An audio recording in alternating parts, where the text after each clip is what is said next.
Where's Travis going to come in at? Is he going to be over here? Is he going to be here? It's gonna be. You're both gonna be over there.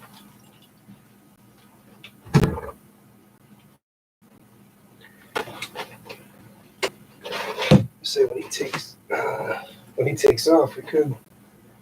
At least charge it for 5 seconds.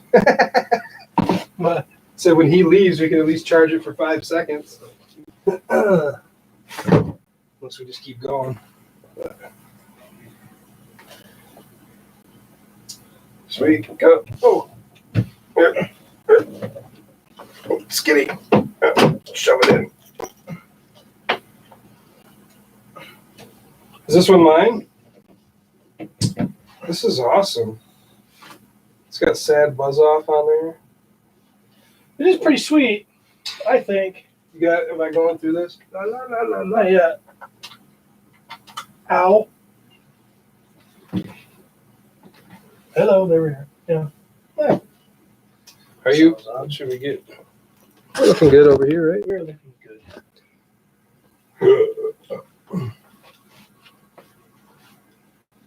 You want your... Yeah. Might as well. Oh, let me just fall into place. Hello, I'm Jeremy. I'm sitting here on the microphone. How y'all doing? You doing nice? 'Cause I'm doing nice. Everybody doing nice. I can't face the ID if they ain't looking at me. There we go. I guess Matt's not coming considering he hasn't looked at this at all. What an SOB. Yeah. Yeah, is it working? Oh, you're ready to go. Put that on. See if it works. Yeah, I don't hear me. I'm not supposed to, am I? Now you do. Hey, You there? yeah. Probably crank me up a little bit. Owns me. 2. It's weird. There's a lot of volumes involved now. Now I'm getting static. Are you? Die. Getting static in my headphones.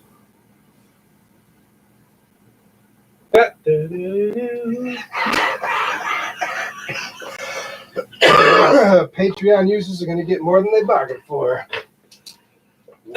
Orders. Welcome. Interesting. There. Sounds better. Sounds better. 1, 2, 3. What's next to him and across from me? Across me.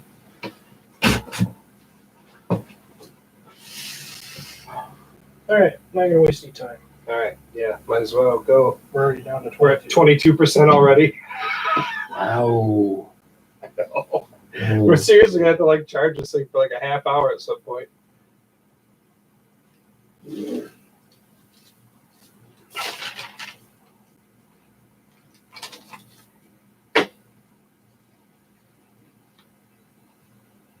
So this is live?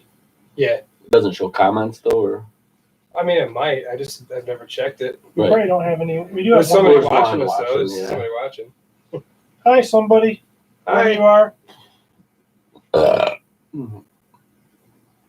why'd I look so fat? It does make us look a little There's a fatter couple than of we are. reasons. One, mostly because we're fat. I got a horrible angle. Like, Yeah, like it makes you look like way. Oh, here we go. Anyway, all right. Podcasters of the Universe, episode 44. You're wrong. It's 45. 45. Yeah, there you go. Yeah. Yep, 44 was the last episode. Ah, jeez. I thought for sure was a- you it just was a- told me. It was a Po2 trick. We were Oh. tricking you. Remember that time we thought a whole episode was a different episode, and Yeah. Yeah. Well, that's kind of a compliment, right? Yeah. Because, you know, if you tell your wife, you're like, oh, it seems like it's only been yesterday. That's a compliment, right? sure. So to say it's only 44, it's like saying that time's flying. That's the way I see it. Oh, all right. Yeah. I feel the love. What's going on, Jeremy? Not much, man. You know, just sitting here, missing our last 2 weeks and the 2 weeks between, and I don't know. Life is kind of boring outside of this place right now. So here I am. You so down. No, I'm not down at all. You do. man. You know, you've got a job No. now. You got to work. and you Yeah, sound that's like, maybe that's what you it is. sound like now the life is sucked Like- right out of you. Normally, I've never had any responsibility, so I'd just be doing nothing. And now I have to wake up 5 a.m. and show up and do stuff to get money to live. So I mean, like normal people. So you're the only one. Right. Everybody else is like, yeah, me too, jackass. It's called being an adult. Yeah. Damn it. Yeah. I'm good though. I'm good. Well, Getting into the swing of things. You got the new job going too. I do. I've got a new job, and it's hey, it's going well. Good. It's going well. I'm happy. We don't hate our lives yet. No, We're good with it. no, and I'm going to be rolling in it soon. So I haven't got that check though. I haven't got that first paycheck, I don't me either. so it's a little tight. Hope It's a it's little worth tight. it. Yeah. So hey, Hey, we got a guest. we do have a guest. I'd like to introduce the man who brought me into this toy world, this community. My special friend, Travis Bowles from My Wife Is Gonna Kill Me podcast. How you doing today, Trav? Great. Thanks for having me. Always a pleasure. We were supposed to have Travis on our last episode. Right? It still went kind of awry. Technical difficulties, and I completely forgot. And instead we had Nate on 100% and Travis.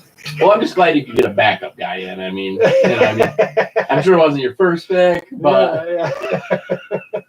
Sorry, man. And the funny thing is, while the video's going, I could see WTF written there, and I know it's Travis writing it on our Patreon live stream, and I'm like, what? Yeah, we do live videos. So what? Why is he so upset about that? I thought he was just making fun of us. And it didn't even cross my mind until a day later. He's like, yeah, thanks for having me on, guys. I'm like, oh! The thing is I didn't forget. Oh, yeah. I was not privy to that information, so. I was like, Nate's coming in, and we got some technical things we had to work out and everything else. And I'm like, Travis, I don't have time to deal with Travis. I see him all the time. Fair enough. You know what I mean? I was really concentrated on the real guest, which was Nate Barch. Yeah. Nate was actually a really good But now that Totally. that's happened, totally understandable. but He now was that great. that's happened, yeah, we got time for Travis now. Yeah, we got time for him. So, hey, Yeah, thanks for showing up, man. slide on in, guy. Well- he even fed us before we came here, so. Yeah, that was awesome. Yeah, I wanted you guys to be ready. I wanted you to be happy because I hate to tell you this, but when I come, it's usually because I got something planned. Okay. Yep. And today I got a little game. Last time we did, I can't remember what kind of game that was. There was a show where what's in this box, and you had to pick kind Yeah. of. If we didn't. Yeah, Yeah. you pick something and then you had a chance to keep it Or get or the gamble next, on what right, might yes. else be in the box. Yes. Right. Well, while that was fun, this time I've got a much better idea. I reached out to the community, and I got a little quiz game show for you guys. Oh, okay. Quiz game show. Yeah, I thought it would be fun. I haven't been quizzed in a while. Yeah, so I mean, and it's all good fun, but you two are going to be going against each other. Oh, no. Okay. Whatever happens, I just want you to know. I still love you, man.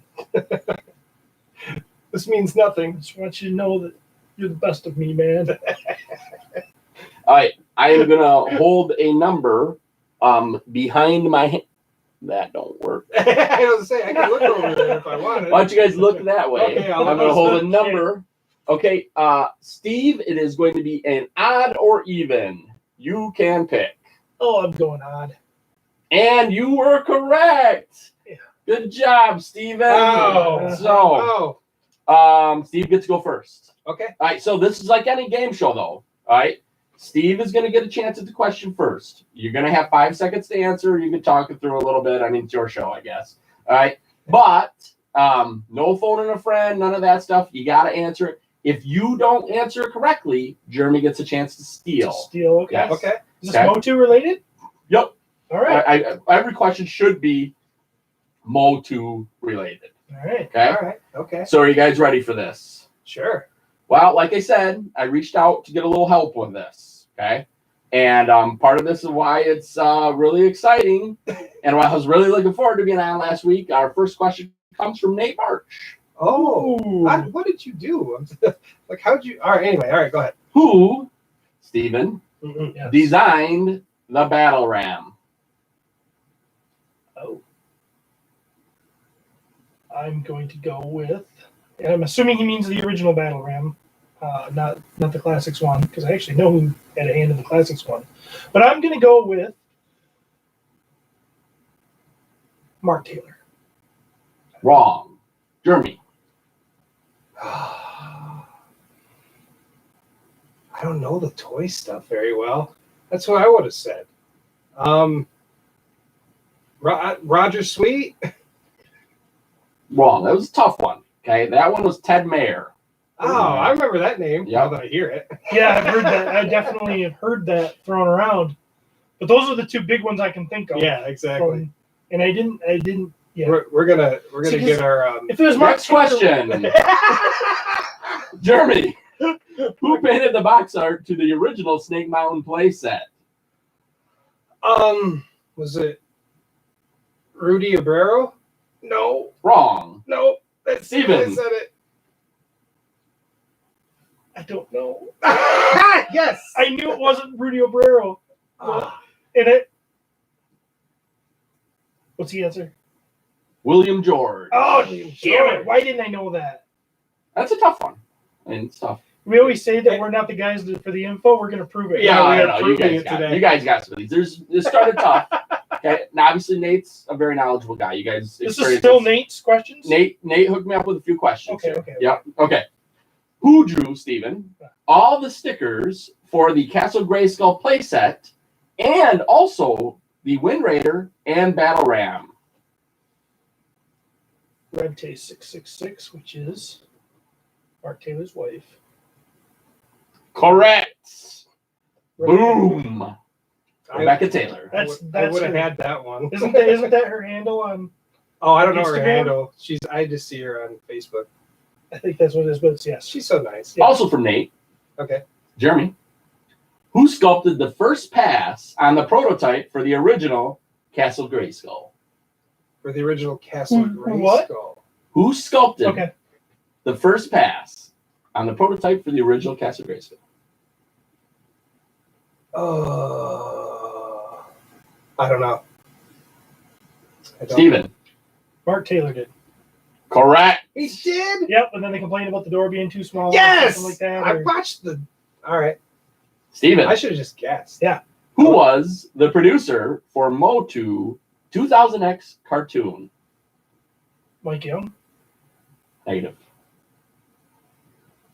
The producer for it? Yes. Oh.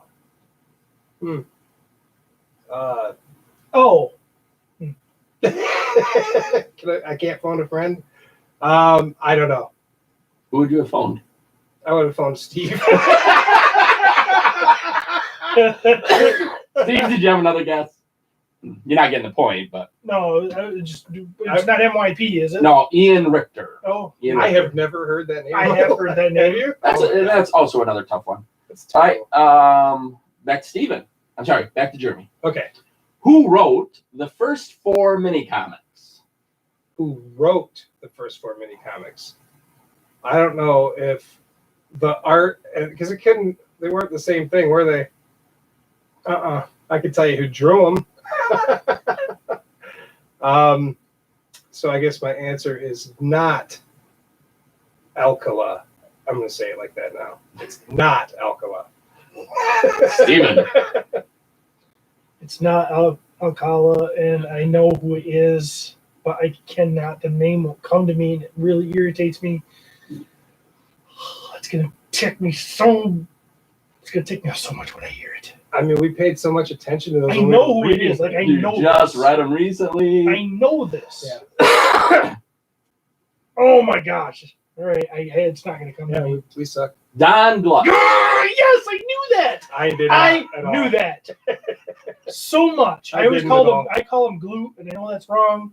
But I like gluteus maximus muscles. I always think of butts. And I know Don Glute. Ah!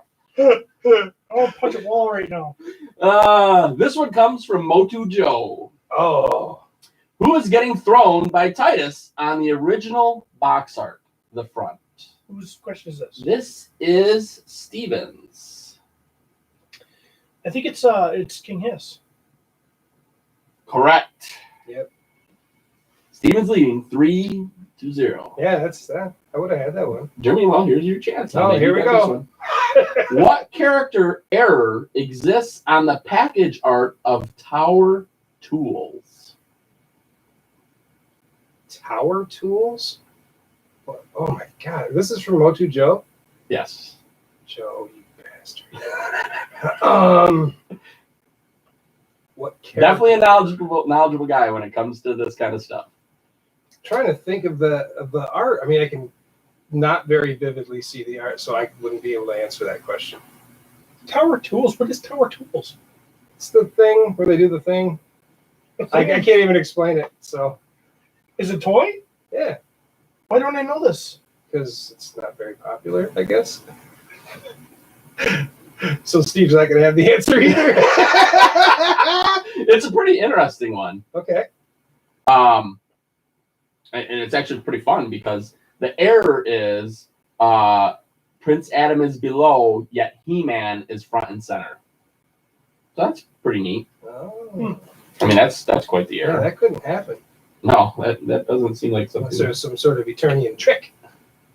Which also is possible, I right? want to see Terror Tools now. I know, right? Gonna have to look it up. We would both like one of those, please. What is it? Is it one of those like packs that go on people? I think it's something like that. Yeah. Like one of that swim thing? And I imagine. I was thinking Scuba Tack. yeah, that's all right. And then Steven. the stilts. Yeah. Who did the stickers for Mo2 Classics, Castle Grayskull, and Super 7's Snake Mountain playset? Ah, man.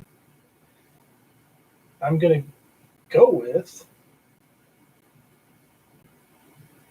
because it just makes sense, but I'm not positive I'm right, but I'm going to go with Nate Birch.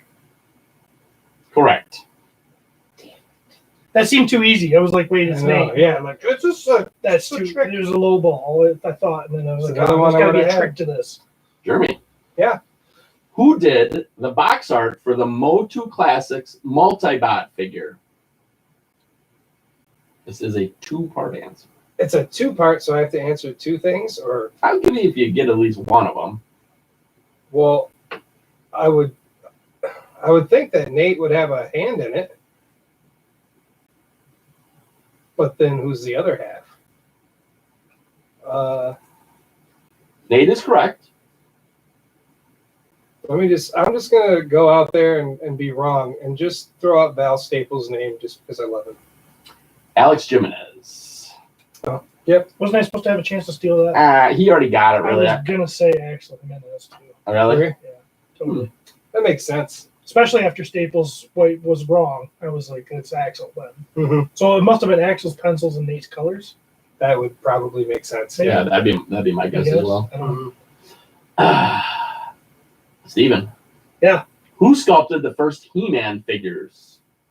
Oh. Roger Sweet. Wrong. Oh, I guess maybe they didn't mean prototypes. I was thinking the prototypes. Okay, go ahead. Maybe I'm wrong about that too. I don't know. Well, I mean, would it be Mark Taylor then? Tony Guerrero. Oh, that's what I was gonna say, but Mark Taylor just was more fun. I don't know anything. Jeremy, Yeah, come on, hit me. what major toy line did Mark Taylor work on right after he left Mattel and Masters of the Universe? Oh, well, I know that he worked on Ninja Turtles, but was it right after? I'm gonna go with Ninja Turtles. Correct. All right. You guys are keeping score. That's 2. 2-4. It's all right. 2-4. Also from Motu Joe. What is the real name of Scareglow? This also plays into Retro Rags. It sure does. Is this Steve? Who's this It one? is Steve. Sorry, Steven. I don't know the real name of Scareglow. So, plays into Retro Rags. Because they just did that art of him. Does that have something to do with that? Sure does. Rancid Glow. I don't know. I don't know. Jeremy for the steal. I don't know how to pronounce it exactly, but it's a correct null. Correct. I know that because I drew the art for it. Holy cow. That was a low ball. We're at 3-4. Okay. Jeremy's down by 1. Oh my gosh, Jeremy. I got one question left. Okay. One question left. Jeremy, you get the first shot at it. Let me find it. Okay. All right. Oh, this is very interesting. It's almost impossible, but Okay. this one comes from Cornboy himself, Ah, H. Eric Mays. corn boy. Between 1999 and 2001, what 3 Mattel toy lines did the 4 Horsemen work on while prototyping, developing, and testing what would eventually come to be known as 2000X Motu line? Oh, right. Come on. I will, if you can get one of the 3, I will give you a point here. But Steve does get a chance to steal on that one. Steve has a better chance of getting this too. What was he working on What were the What were they 4 working Horsemen? on? Yep. right while they were? While they were prototyping, developing, and testing the 2000X Motu line.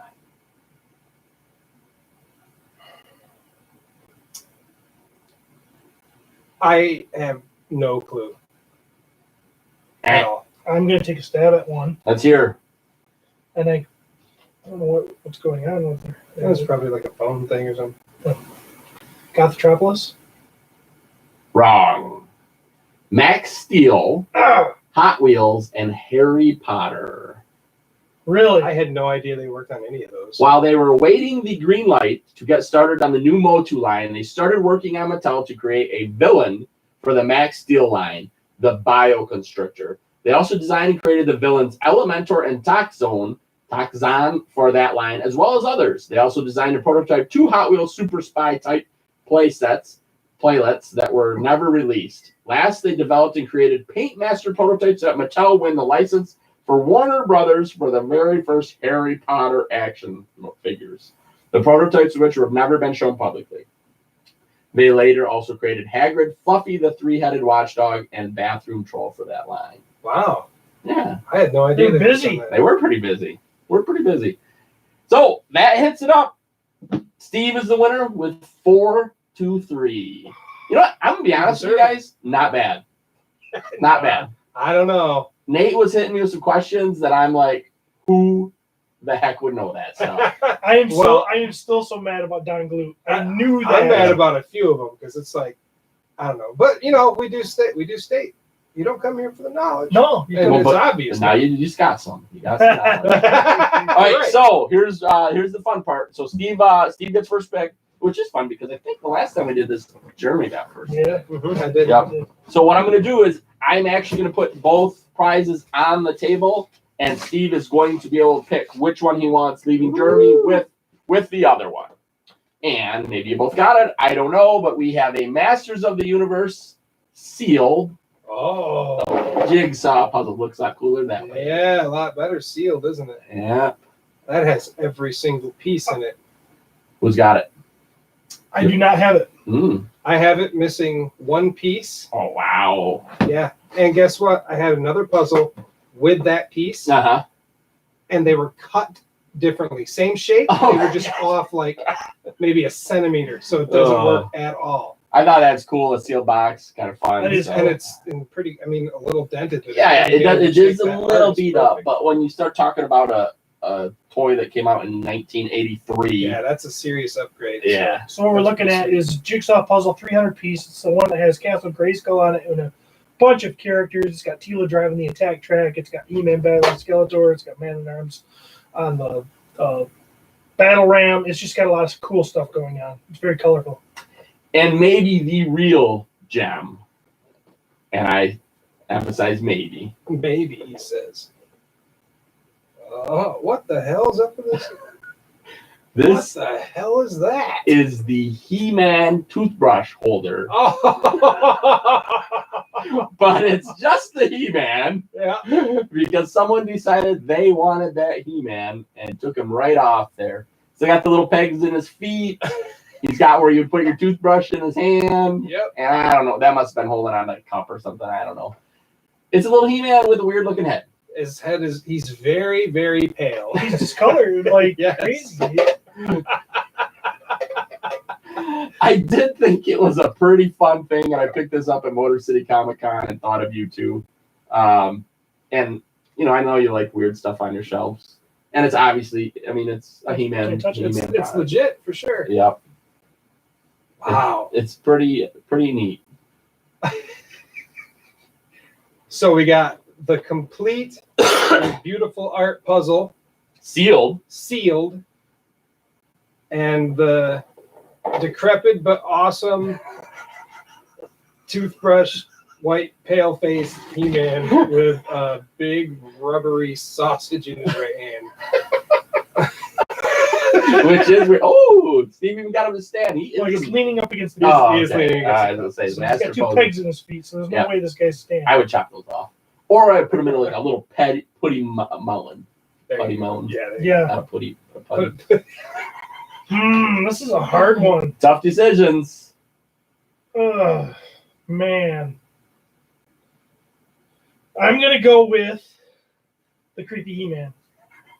And Jeremy now has his piece. I now have the 100% complete puzzle, and you have the pale face sausage swinging It is kind of weird. I petty like it. He-Man. That is awesome. I almost brought one of the Beasts, Imperial Toys Beasts, because I'd like put them on that, and it'd be pretty cool. Right. But then I was like, nah, I don't like. No, them. that's awesome. I don't like those guys that much. So, thanks for having me. Absolutely. Yeah. Thanks for coming on, man. Yeah, I look forward to listening to the We episode. appreciate it. Have You're just fun going to with it. leave? I'm just leaving. He's just gonna go. I'm just gonna go. Yeah. I'm just gonna go. We love you. Yeah, love you guys too. Thanks for coming by. Yeah. Thanks for feeding us. Thanks for giving us stuff. Thanks for having me. Yeah, I look forward to listening. Bye, boys. Absolutely, man. perfect. Give Travis a round of applause. That was great. Bye, boys. So, nice. That was sweet. So what did you think? Did you want this? Were you going to take this? With my recent kick of being like collecting the weirdest crap I can find. Yeah. Probably, yeah. Yeah. Even though this puzzle is better than the other two I have. Like each time I get one, I'm upgrading. Yeah. So, Yeah. but yeah. No, that's awesome. That's fun. That is cool. That was a fun game. Yeah. I feel dumb. I do feel dumb. Yeah. But I mean, we come on this show all the time and tell people like, you guys are smarter than us. We can't.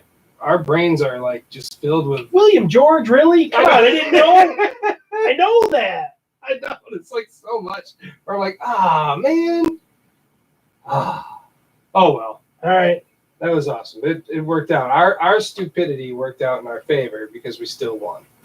So, all right. So should we get on to some news here? Yes. All right. And we are going to get onto that news.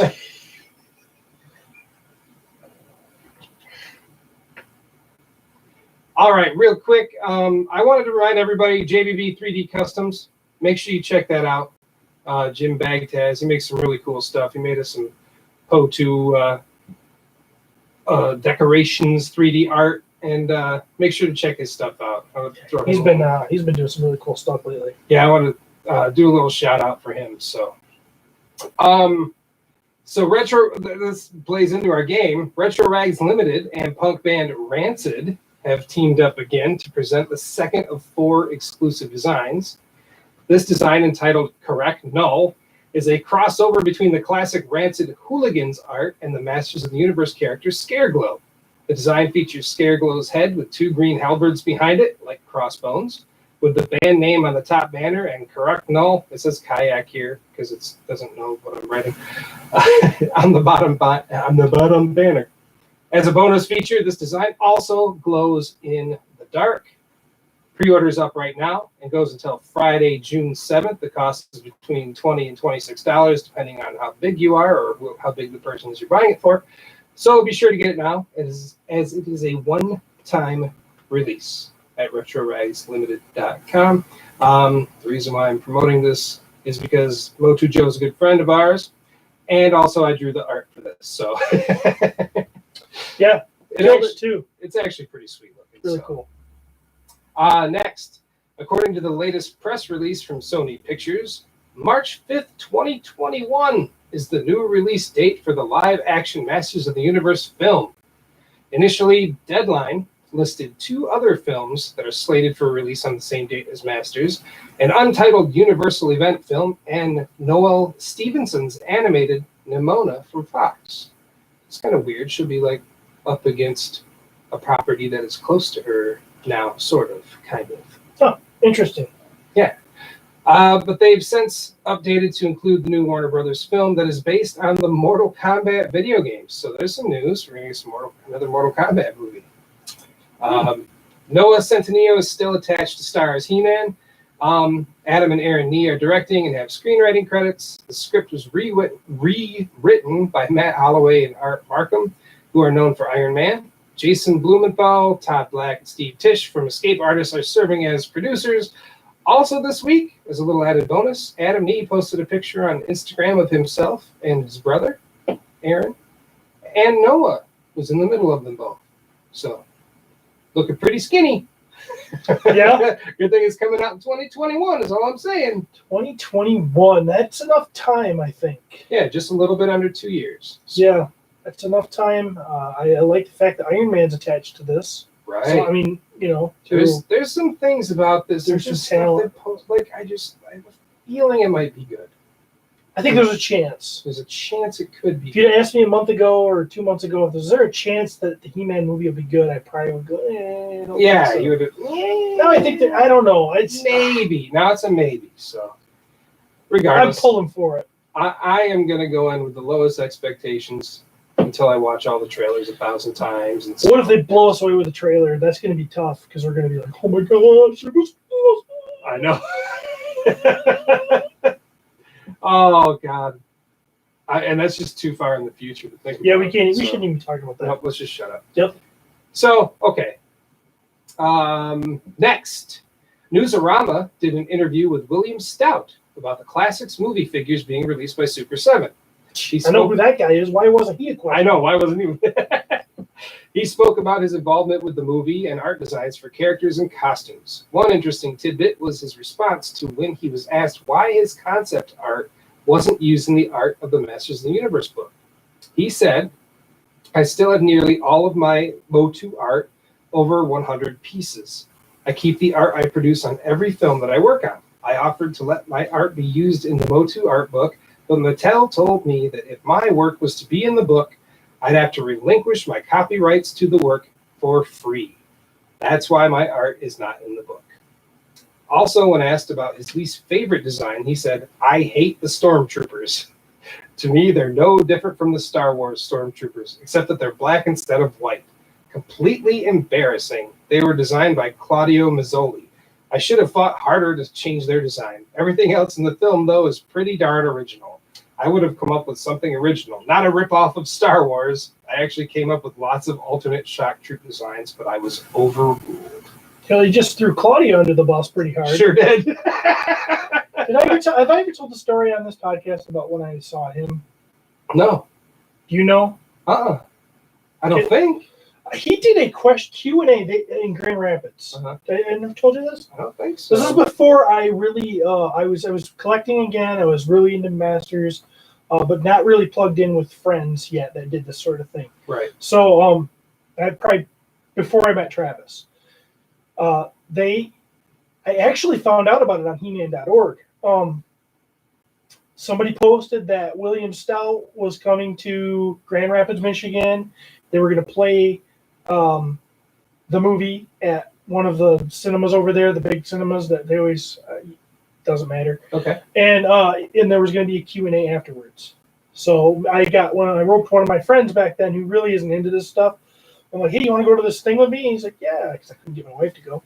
And so we went to Grand Rapids. We watched the Masters of the Universe movie on the big screen. And William Stout came out afterwards and did a Q&A. He likes to throw people under the bus.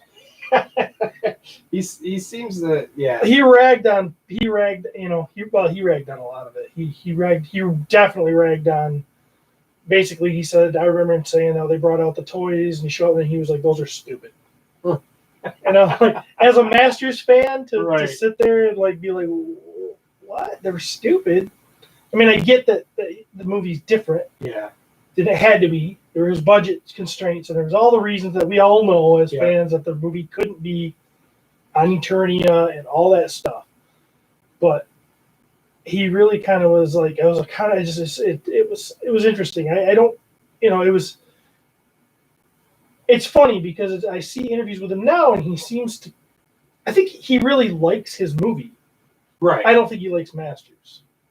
No, I think that makes sense. For what it is. Because, he said things, if I do recall, like about how he just didn't like the Masters' original designs of him anyway. Yeah, they would come to him with designs that kind of look like he'd be right away, nope, that's it's dumb. got to be completely different. This is a live action thing.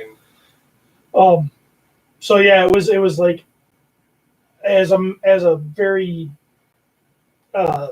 person who really loves He-Man, I walked out of there thinking, well, I don't know. It was a weird feeling when I left there. Yeah, I could see that. Like, because we hold this place or this movie in like kind of a special place in our hearts, whether we liked it or not. It's still. We saw this when we were kids. Yeah, and most of us anyway. And so it's kind of got. To hear somebody who's so close to the movie like talk crap about it would be kind of like, ugh.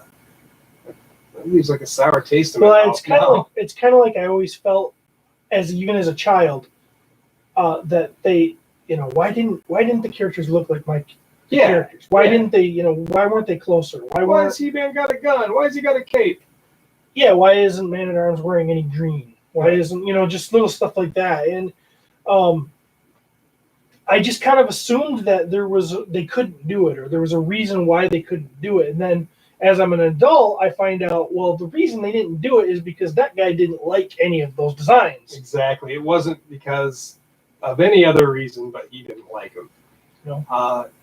And I think because of that movie, every other live action adaptation of any other movie that came out, I just expected them to look completely different from the original designs, Yeah. Super Mario Brothers, I was like, of course it doesn't look like Super Mario Brothers because this is a live action take of blah, blah, blah. Right. And, I don't know. It's just, I guess it kind of tainted me. But nowadays, people complain about it online and they completely change it back to whatever they want. So, yeah, back then we didn't have that option.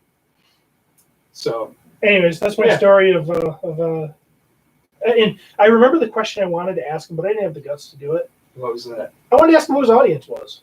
Like, what did you think your audience was? Yeah. Was it the little kids who loved He-Man?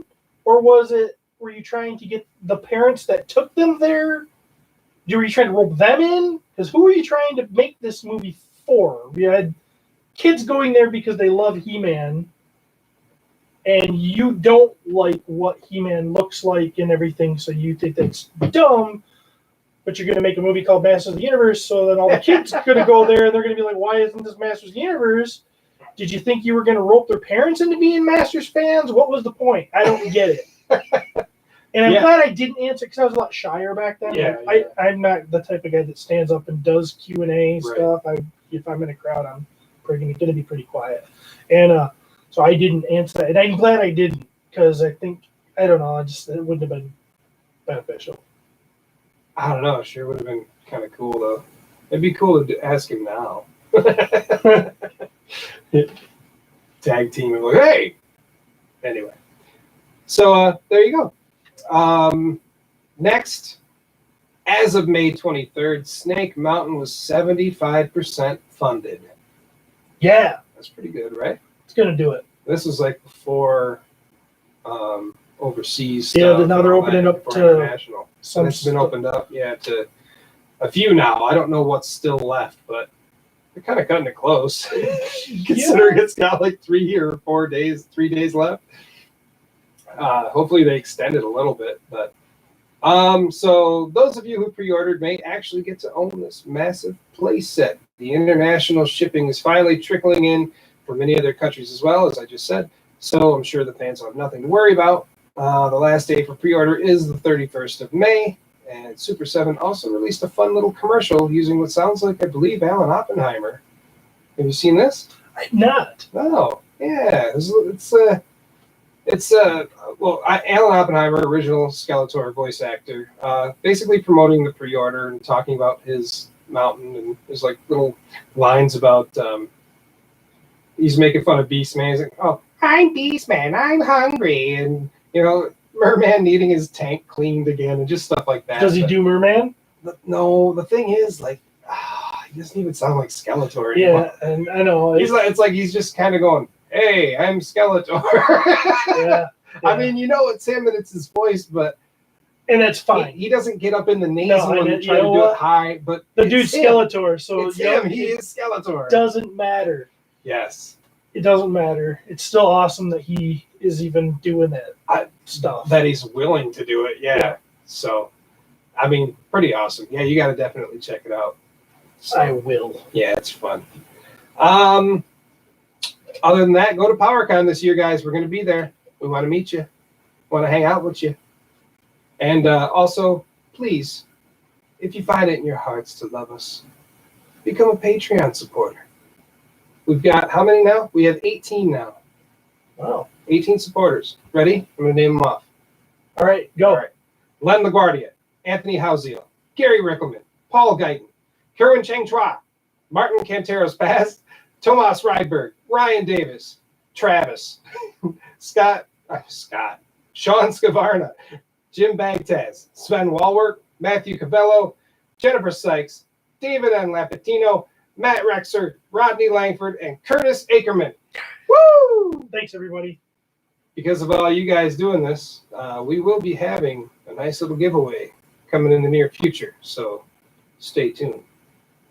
I guess that brings us on to, since we did the game show, we're not going to do random ideas today. Yeah, That was kind of our little random moment. So we're going to go on to listener feedback.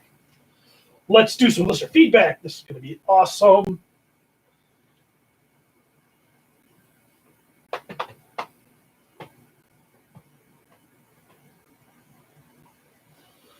What do we got, Jeremy? Well, I asked the groups and all of social media a question, and that question was, what were your thoughts on The Secret of the Sword motion picture? Did you see it in the theater? How'd you feel about He-Man having a twin sister, etc.?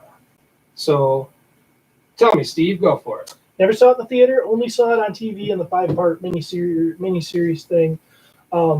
Loved it. I liked She-Ra. I don't know.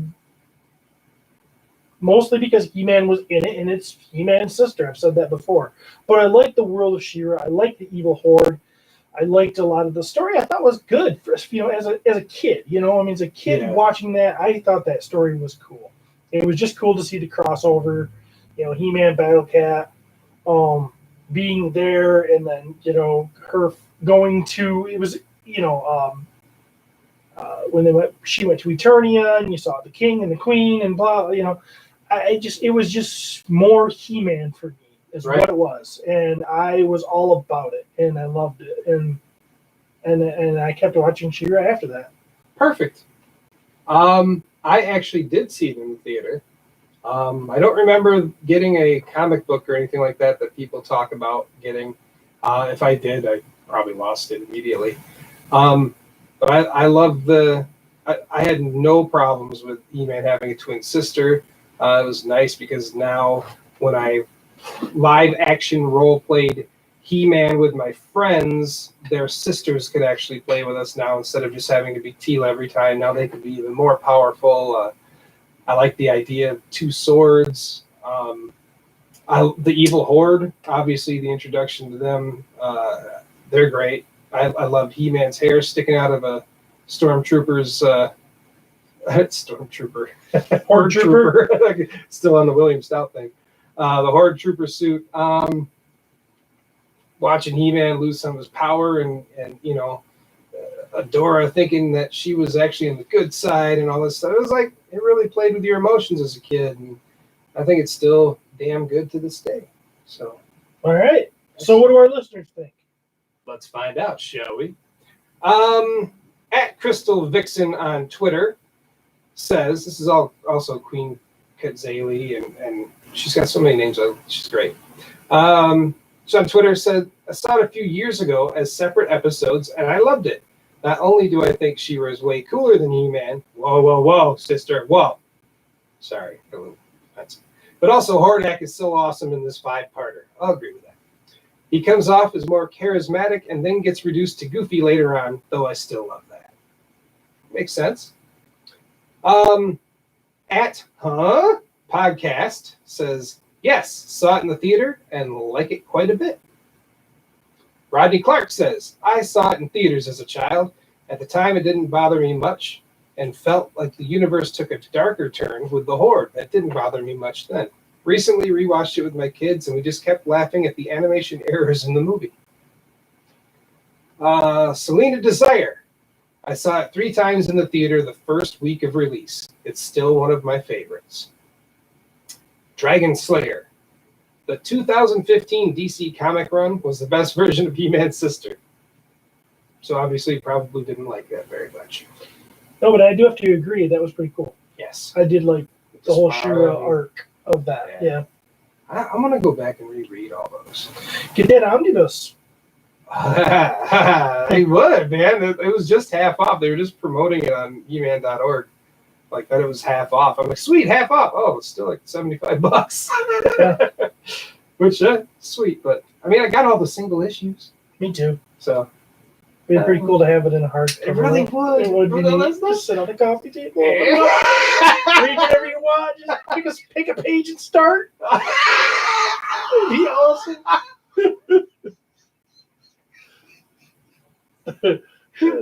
Oh, I missed you. All right. Sean Scavarna says, I saw it in the theater. I remember not being a huge fan of the theme song to the movie. You're crazy, Sean. Loved it. Crazy, I don't know Sean. why, but it still gets the biggest smile. It still brings the biggest smile to my face. I know. It's cheesy. Oh, yeah. I get it. But dang, it's great. All right. I didn't mind the music, but the lyrics even back then made me cringe in my seat. Oh, man. It was fun seeing all the new characters, especially the Horde, finally making their debut. I mean, she's like, when he spoke, I really heard him. I mean, come on. It was Erica Scheimer, too. I Right? know. Oh. She's talking about He-Man, right? Oh, I don't. You know what? I've heard the lyrics. I've listened to that many times, and I've never actually paid attention to what she meant. It and all that speaks stuff. to me, man. Me being a musician, I was never a lyric guy. It speaks to you. Speaks to Okay, me. listen, I've decided, we've kind of decided half-assed, but we're going to do an album, you and me, Steve. Uh-huh. And it's going to be all Masters-related songs.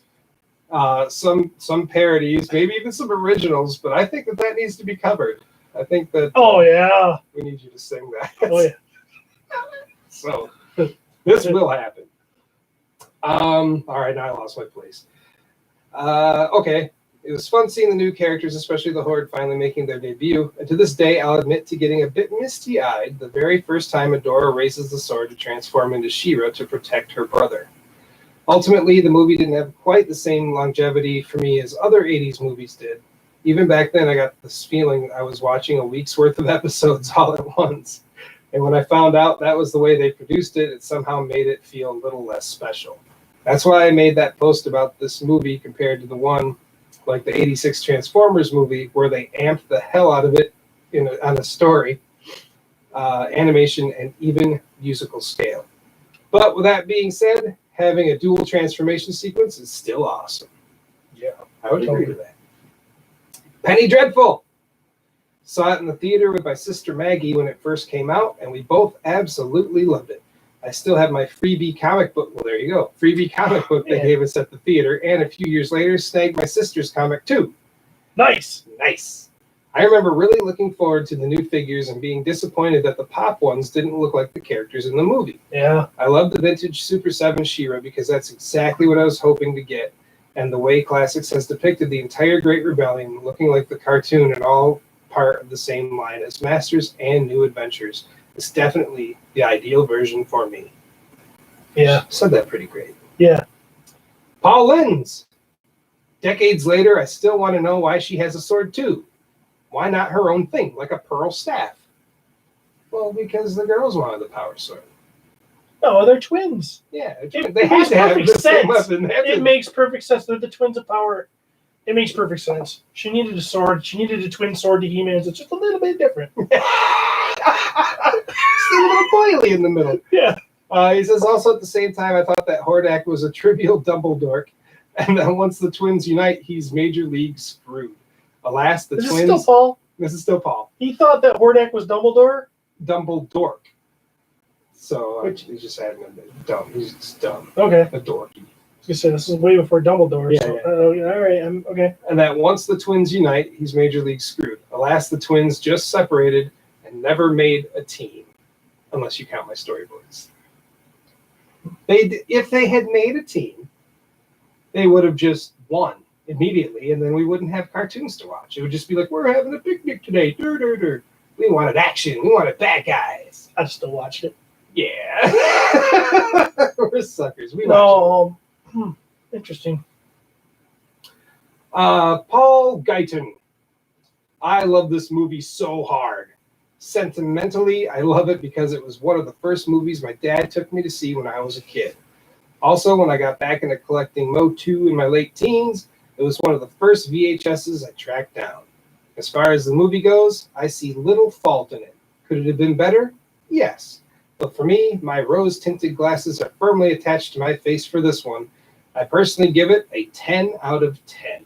Yeah, I like that. That sums up kind of how I feel. Mm-hmm. I mean, I know that it's got its issues. It's not. I mean, as far as movies go, it's not like fine literature. As No, as it's far as no like a book. Ghostbusters, okay? But, I mean, it was for a cartoon movie. I mean, a Filmation cartoon movie at that. Yeah. It was so good. what would you expect? It was so good. And I do have rose tinted glasses on towards it. I'll fully admit it, and I ain't taking them off. I like them. No, I got rose-tinted contacts, and they've been in my eyes for so long, they've grown into... They bonded. Yeah. Yeah. Try to pull them out, I'll go blind. So, and that's it. Perfect. Other than that, we have some listener questions. Listener questions. Let's do some of those. All right. Larry Eleftherios Sadrakis. I'm trying to put the S and D together so I can go.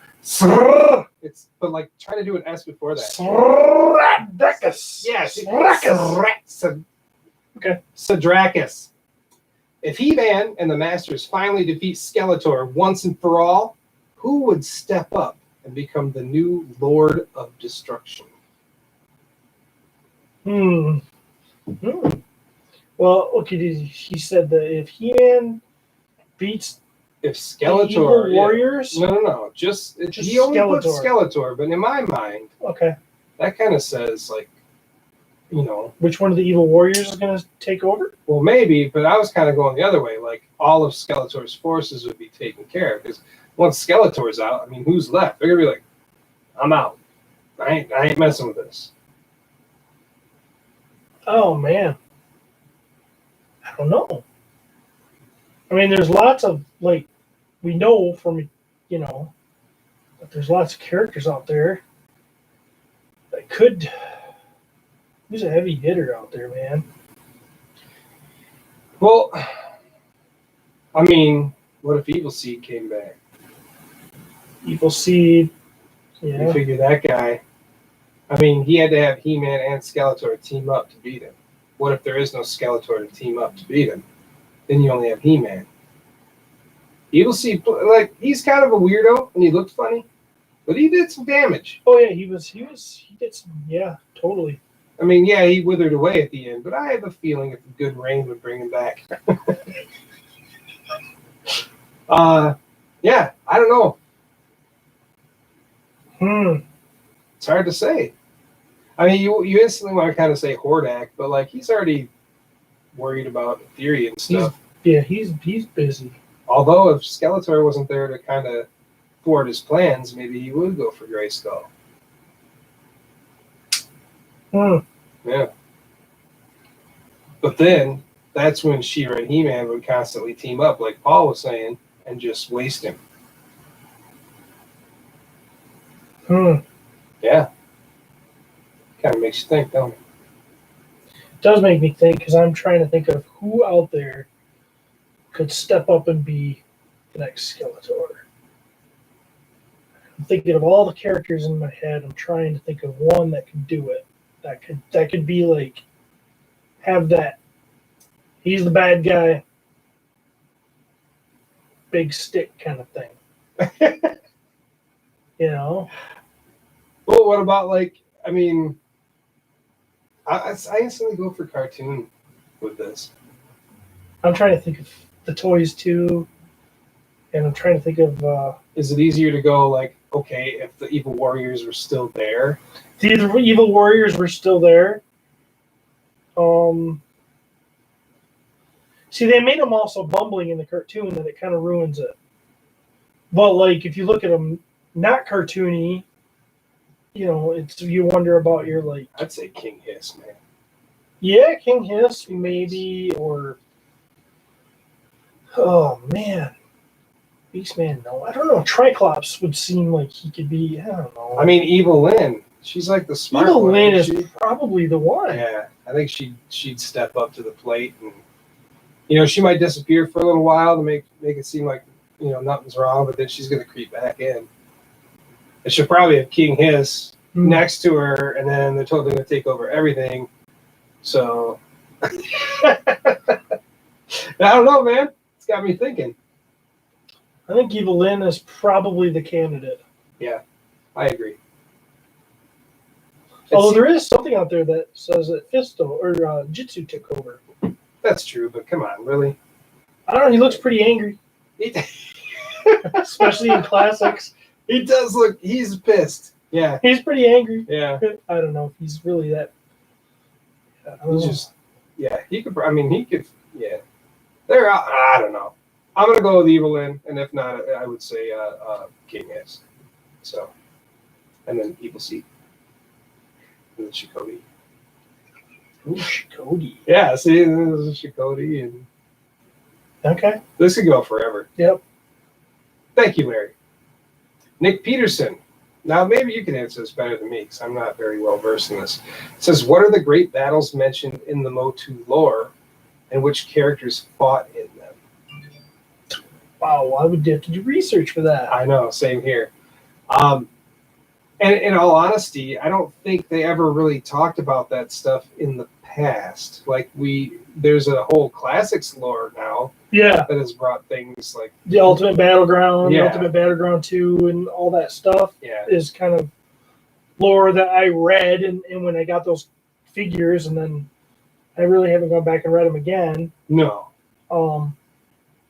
So Yeah, that's just it. Like the classics bios and stuff, like it wasn't in any particular order. So you get a little bit of information from one character, and then you put that with another character's bio, and then like they give you information about the character, but then they give you some more about the lore and what's going on, and it just got really confusing. I wish they'd just take it and put the whole story out together, so we can at least get what they were trying to get. In all honesty, I wish just like Danielle would have written the entire thing. yeah, Since those bios have been coming out and stuff, and they're excellent. So I don't know. Since then, yeah, totally. What's the name of the guy that writes them with her? is it Eric Marshall? Yeah, I think it is. Yeah. We should mention his name too. Well, yeah. He just never says anything to us. I feel like he hates us. All right, we can.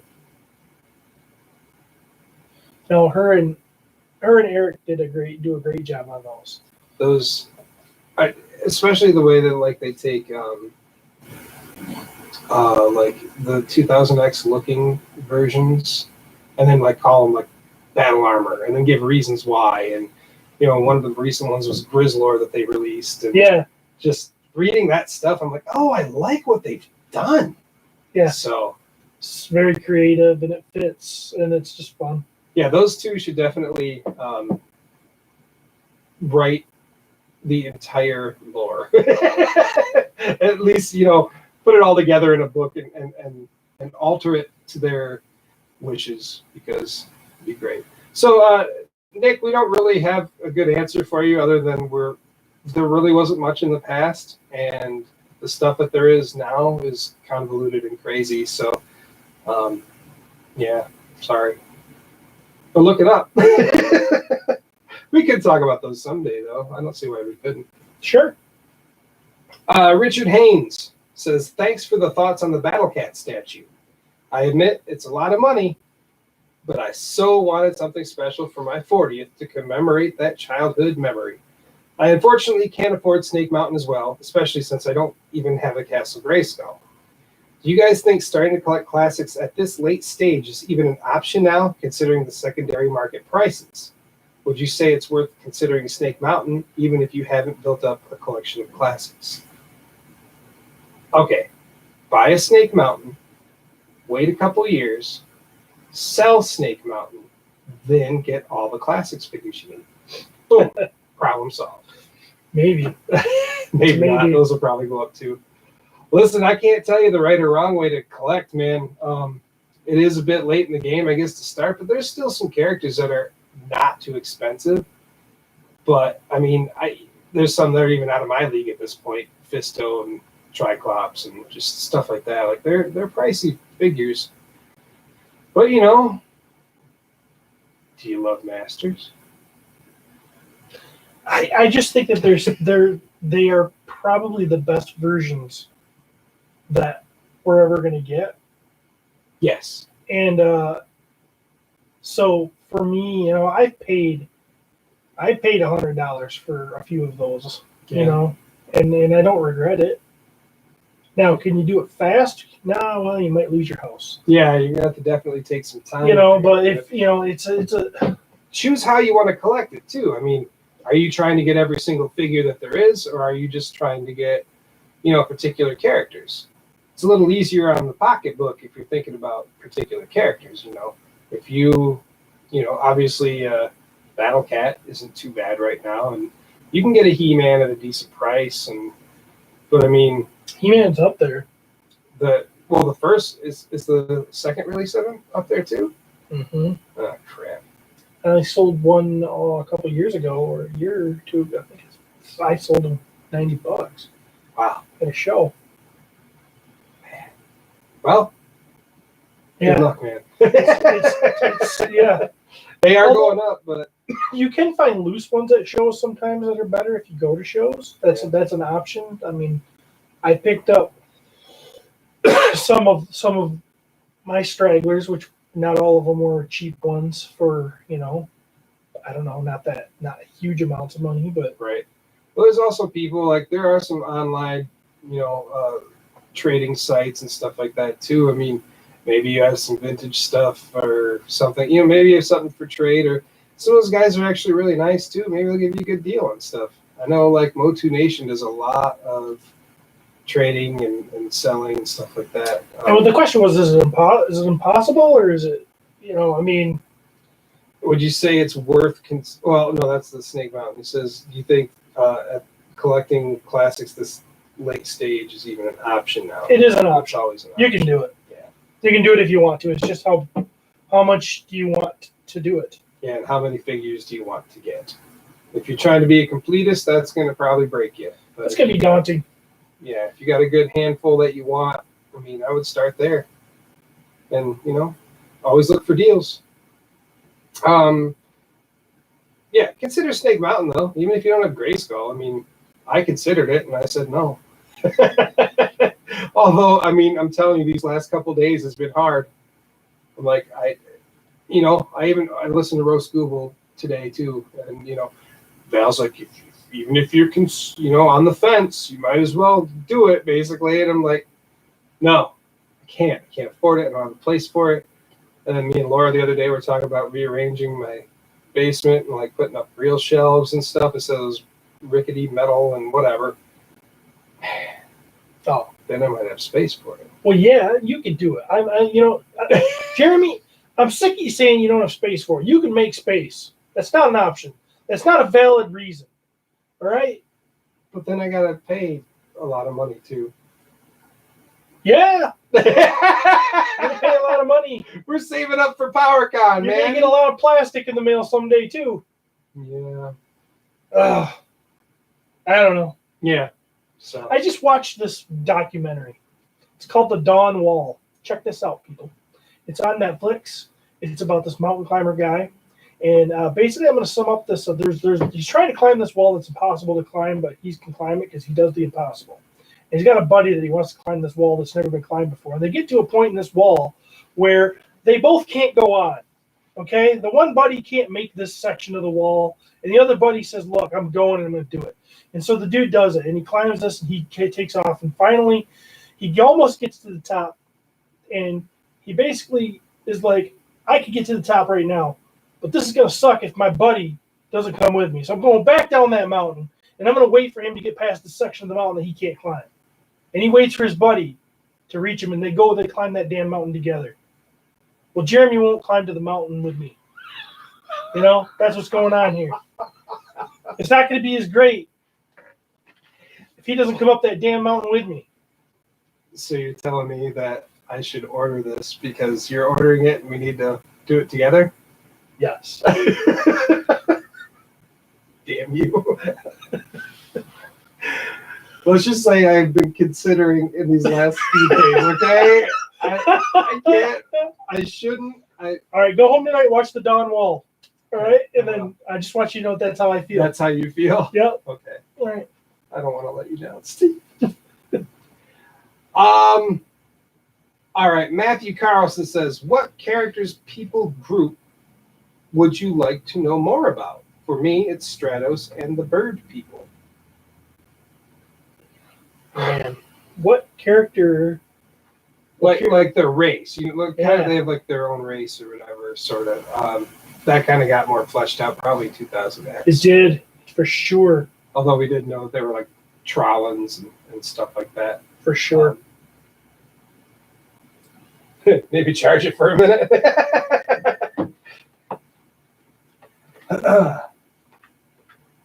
You put it right here, buddy. So Patreon people, there is somebody watching. Nice. Yeah, we're at 5% on my iPad, so we got to let it charge for a little bit. So, yeah, let's see here for a minute. In this time, I will actually ask you a question while we think about Ben's thing. Paul Lins did send us one, and I had no clue how to answer it because I'll read it to you now. And you guys can see a little in the background stuff here. It says, so let's say you have movie storyboards, or someone does. Hypothetically speaking, now let's say you have Transformers, Robotech, and Masters of the Universe as 2 movies each. So they all have 2 movies. But say you were thinking about a 3rd movie for each that ties them into each other. The question, and I honestly ponder this, how does Robotech lead into Masters? Now, I don't want to be. I have no idea how or why you would want to. I honestly don't know enough about Robotech at all, except for the name, and that it was probably like anime type style, right? Yeah, I think so. I'm not real big on Robotech either. I mean, I know that it's all cool, but I There's like people that like it. Yeah, I like these thinkers, but how the hell would you put those two together other than somehow making it New Adventures or something? But now he does go on. He says, now as far as I've thought it through, so he kind of gives us an answer in a way. He says Transformers leads to Robotech in a third/in-between movie where people try to emulate Cybertronic tech and create the reflex tech of the Robotech advanced Earth defenses that takes you into those two movies. So a G.I. Joe meets Gundam movie in between. Like now, I'm sorry. Like this dude, like he thinks about so much and my brain can't handle it because I'm dumb. But he says after the Robotech Wars, the planet Earth is nearly destroyed by galactic war and invasion, hurtling civilization into a barbaric state, where high technology tapers out and old regress magic comes out amidst the chaos of wandering tribal hordes who open dimensional gates through space to a pre-Eternia world of creature people and talking beasts, thus giving a strange history for the two Masters movies. So a Thundar the Barbarian meets Krull movie in between. You guys have any thoughts on these in-between movies? Like, dude, you just kind of blew my mind. There's too much going on there. I Right. don't know. No. Can't you just ask me what color I would change He-Man's underwear if I could change his color? And then he says, how would you take a post-apocalyptic Earth and follow characters in their discovery of magic and space vortexes that take them to the ancient world of Eternia? And then he finishes it with, am I crazy?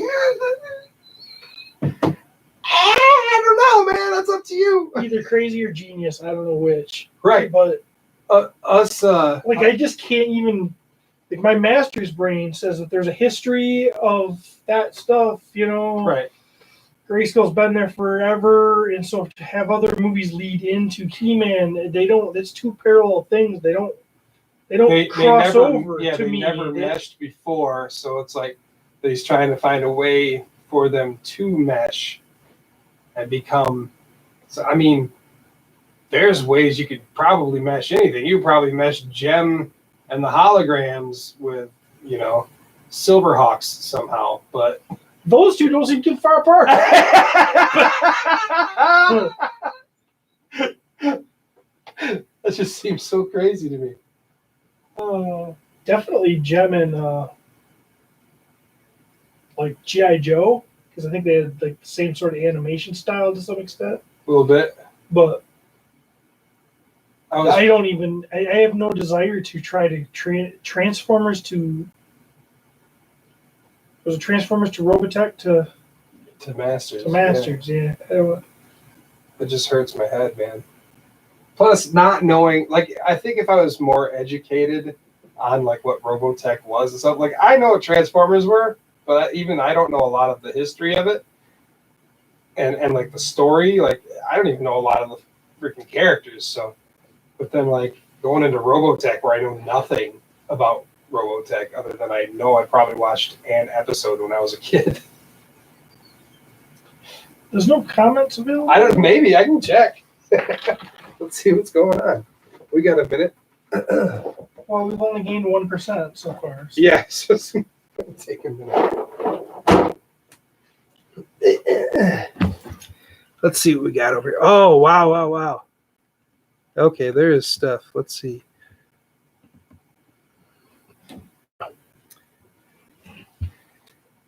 We have Matt Rexer says, yo, greets from the bio station. Repairing Paul says, dropped in to check out the live feed.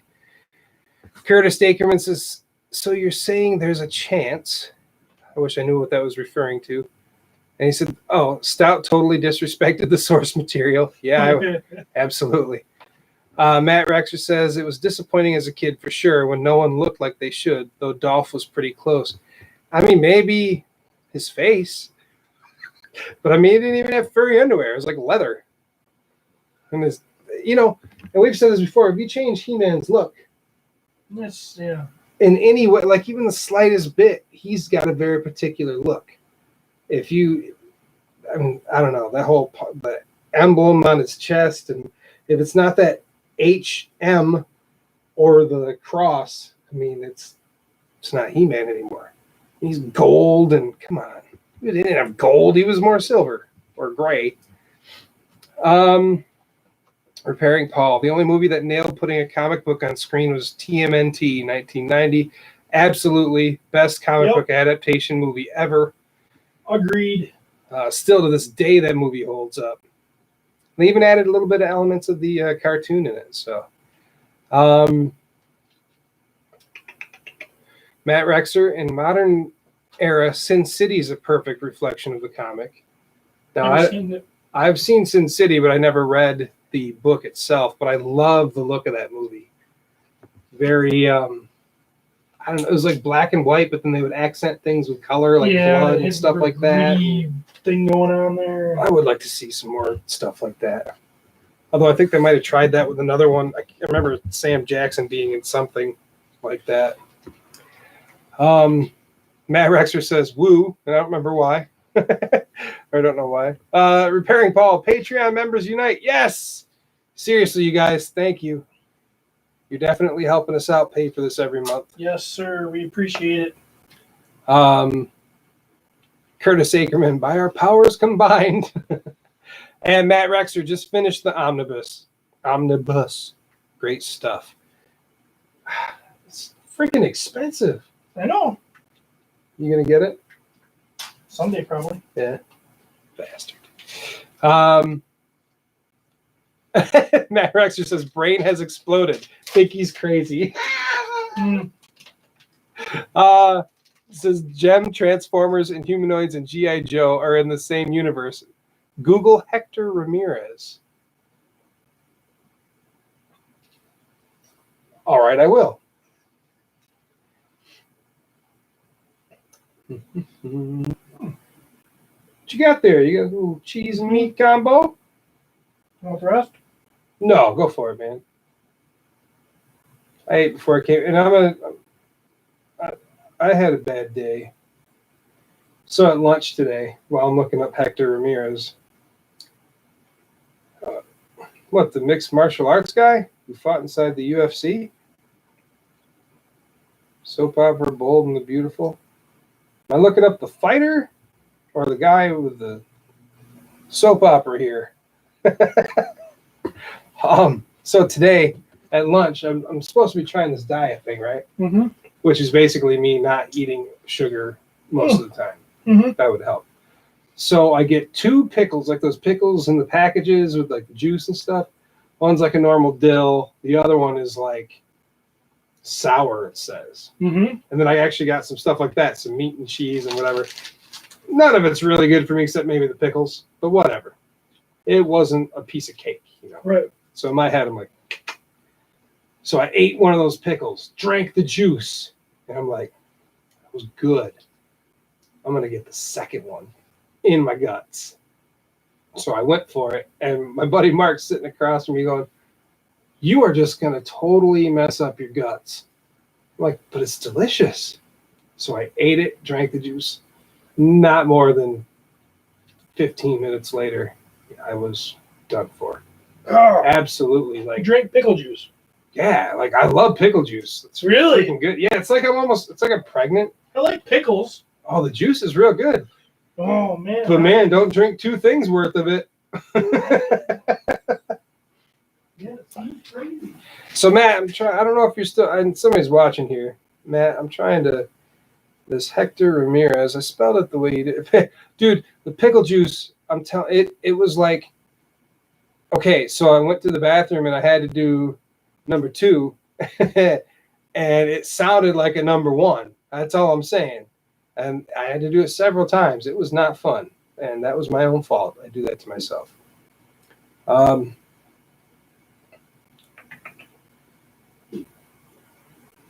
wait, we got a Sunbow. Okay, Sunbow. Hector Ramirez, Sunbow.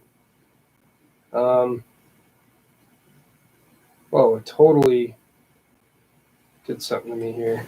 But I'm seeing this crossover thingy.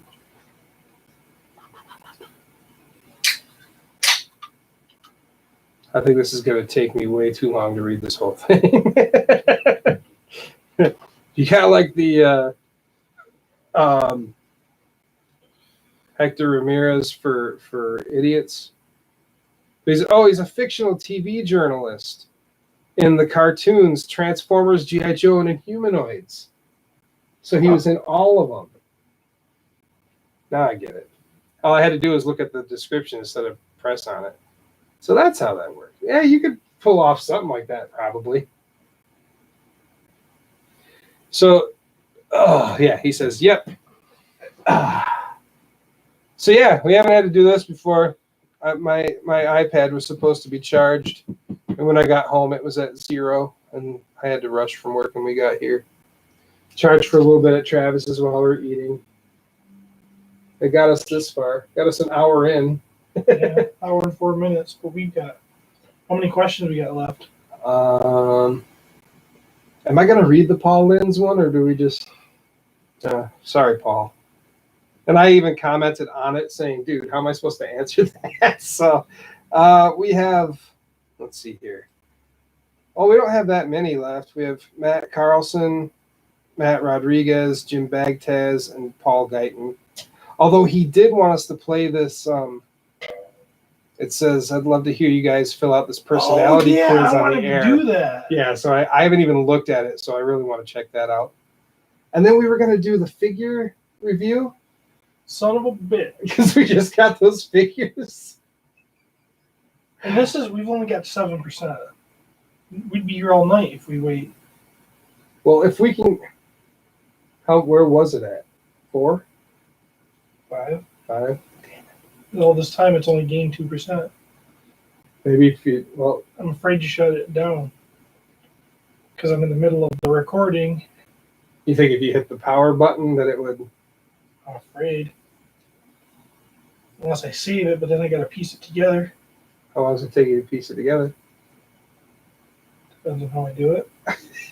Sometimes I listen to the whole thing, and I put part 1 in a drop and part 2 in a drop, and I just listen to it, and then I hit part 2, and the time comes, and you can't tell. Well, There's a faster way to do it, but what if before? Now, remember when I edited that one episode where I said "fuck"? Yeah, we swear. I think they probably know that. Yeah, they can probably they're tell. not dumb at this point. I remember I took that and all I did was load it up into my recording program, splice that out, and boom, I sent it to you. I could take one and then take the second one, throw them both in there, piece them together, and then send it to you. Although it might not be tomorrow morning. Well, I could probably do it when I get home too. I mean, I could finish it and do a part 1, and that might make it speed up this much more. Hey, that much more is better, right? I wish there was like a lightning cable for that damn thing. Because if it was just a phone, it'd be I way don't remember different. what we were talking about when I paused it. We had just finished Richard Haynes about the Snake Mountain and should he get classics and stuff like that. So we were ready to ask another question, which is good that you stopped me there because I probably would have gone into Paul's, which would have kept us there for 4 years. So what if can we do an overview of the 5.5 figures instead of going through everyone? And yeah, we could do that. can we just be like, hey, the wave came, maybe talk about Eldor and Yeah, well, you know what? Since we're here, and at least we have one person watching, so we don't have to necessarily take them out of the package, but I mean, we can talk about it on the show and just say like what our thoughts are on it. how and we that. like them, how they turn out, what are the thoughts? But yeah, I mean, well, you've seen obviously all these, but you haven't seen Tila. I haven't seen Tila, and you haven't seen. You got something over there? So here we go. This is box. oh nice. Did you see that Emiliano design this morning? Yeah. That he posted? Yeah. Oh, I didn't know he had a cloth cake too.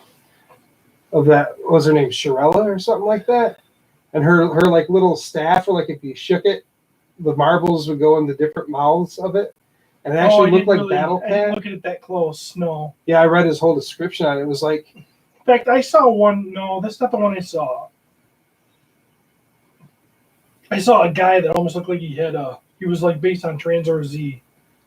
Had okay. flying fists that come off or something. Yeah, I saw that one too. But you got that Shirella one was actually pretty cool, man. Was it? And the toy design, it kind of reminded me of like this thing right here, where it would have been like an action feature. And basically it was like to tell, like maybe tell the future or something like that, like different outcomes or something. But yeah, she was somehow tied into Battle Cat, so she actually had a helmet and it was blue and it looked like Battle Cat's helmet.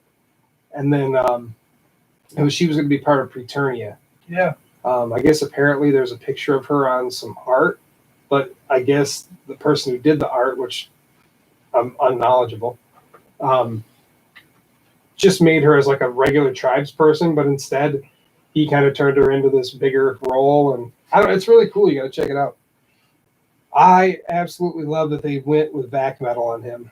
Oh, it's so good. I just remember sitting there at PowerCon last year and then like, no, we're not going to do Vac Metal. People are like, okay. They weren't bitching like they do online, but Nobody bitches like they do online. no. So how does this work? You just close this up and It doesn't stay closed. I don't know if I'm doing something wrong or if it just doesn't stay closed. Oh.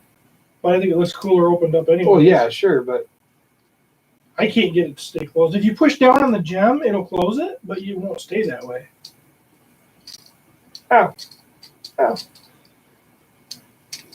that's kind of neat. I'm loving this. He said, Matt says, imagine Megatron jamming at a Gem concert. Telling you. The Silverhawks thing could have worked though too, because they had the Southern guy who had the guitar. Bluegrass, yeah. So they could have rocked it. He says, won't let you record when it's plugged in. No, man. Apple is kind of fucked. So it will. There's an adapter you could buy that will give you a. So here's a lesson since we got nothing to do. Right. Our mixer is a USB, and you can't plug that into your iPad without this adapter, which converts that to Lightning, and we plug it in. But if you do that, I don't know if you could see any of that, what I was doing, but if you do that, then you can't charge it at the same time. So there is an adapter out there that splits so you can charge and transfer data to the thing at the same time. I had one, it got a short in it, and I never replaced it. And then Pete bought one of these. Pete, I don't know if you listen to both podcasts, whoever's listening to us. But see, this one won't do it. This one has power on one side, so it'll give it power, but it just has headphones on the other. So, and it won't transfer data because we tried that before we started the show. So I can't plug two things into this. So it's kind of a pain in the butt. Yeah. I mean, the system works great. It has great sound quality, I think, and everything else, but it can be challenging. He says, of course, they always make you buy an adapter. Yep. It's $70 or so. Yeah, it's ridiculous. And even like since Apple has now gone the way of not doing the 1/8" plugins anymore, now you have to have an adapter to even plug in like headphones and stuff. Unless it's ridiculous. When Steve's iPad got destroyed, that was like, now we'll just record with your new iPad. And we were like, oh. No, because then they got rid of the Lightning. Right. And they went to USB-C. And it also got rid of the headphone jack, which is how we monitor ourselves so we can hear if our levels are right. Right. So it's a little ridiculous.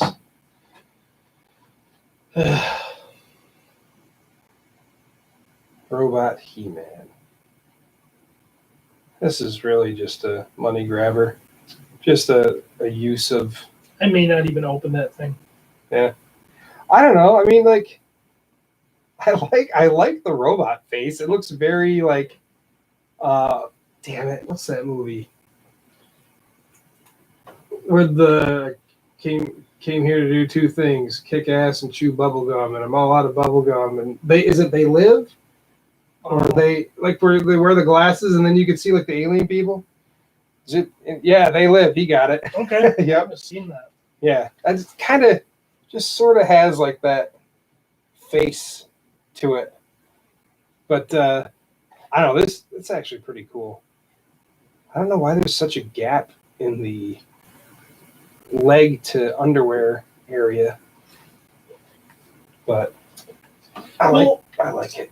You know how like the original okay, so who had it? Snout Spout had the different hinges in the thighs, the hips, Yeah. Yep. and how they worked really smooth and really good. Yeah. Well, I've seen a broken leg on him. Yeah, he's got very little movement. movement here. Hmm. And, Yeah, I wasn't going to move yours after I saw the one guy's broken one. Now, granted, they'll replace it. and it's not even swiveling at that. If you look at when I'm moving this in and out, Yeah. it's not even swiveling at the hinge where. Oh, there it did. I saw you. I can see the nervous look on your face when you did it. Well, the thing is, like, it has to do something probably with like the cooling when the plastic cools, because it'll shrink. So if they're putting this stuff together while it's still warm or whatever, I mean, it's going to do that and get real stuck. I don't know, man. Super 7 is a crappy factory, but you know, whatever. They are what they are. The figures still look damn awesome. Figures look cool. Tila. Tila looks great. Except for the other one, I got one for Steve too. I got mine and Steve's, and then the eyebrow on one of Steve's. Like even this one's a little high, but you can't tell if you're like just looking at it. But I mean, yours was like, huh? And I say his because you know that's how it works. When you get two things, you choose to keep the better one. Just like Steve did with these Burger King cups that he got from Hell Gary yeah, that's the Rickerman. name of the game. That's how you do it. Eldor. Pretty cool. He said he digs it, but he wishes the body had robot parts too or something. Absolutely. Like, it'd be cool if you could like peel his chest open or something and there'd be like some robot stuff. Kind of like Monstar from Silverhawks or something. Squeeze his legs and bloop. But that wasn't going to happen. Man, with the art being like this on these, it's like hard to want to rip this open. I know. Like I'm not big on like keeping men on card stuff, but he's got a little bit of white on his eye. Maybe I'll scrape it off. Just barely. Looks like he's got a sty or something. Have you ever had a sty? Yeah, like when I was a kid. I had one of those too. Pain in the ass. They're not fun. Mm-mm. It's like a very sensitive spot to have something that sucks. Yeah. Oh, he's so orange and so red. He is. He like looks like a cartoon. So perfect. Beast I Man. love me some Beast Man. Super cool. Man. I can't believe how long it took us to get these damn things though.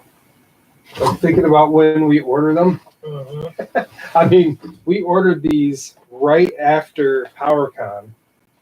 So in like, I think it was September. So it makes me wonder when I'm going to get that cool glow-in-the-dark He-Man. Man-at-Arms kicks ass, too.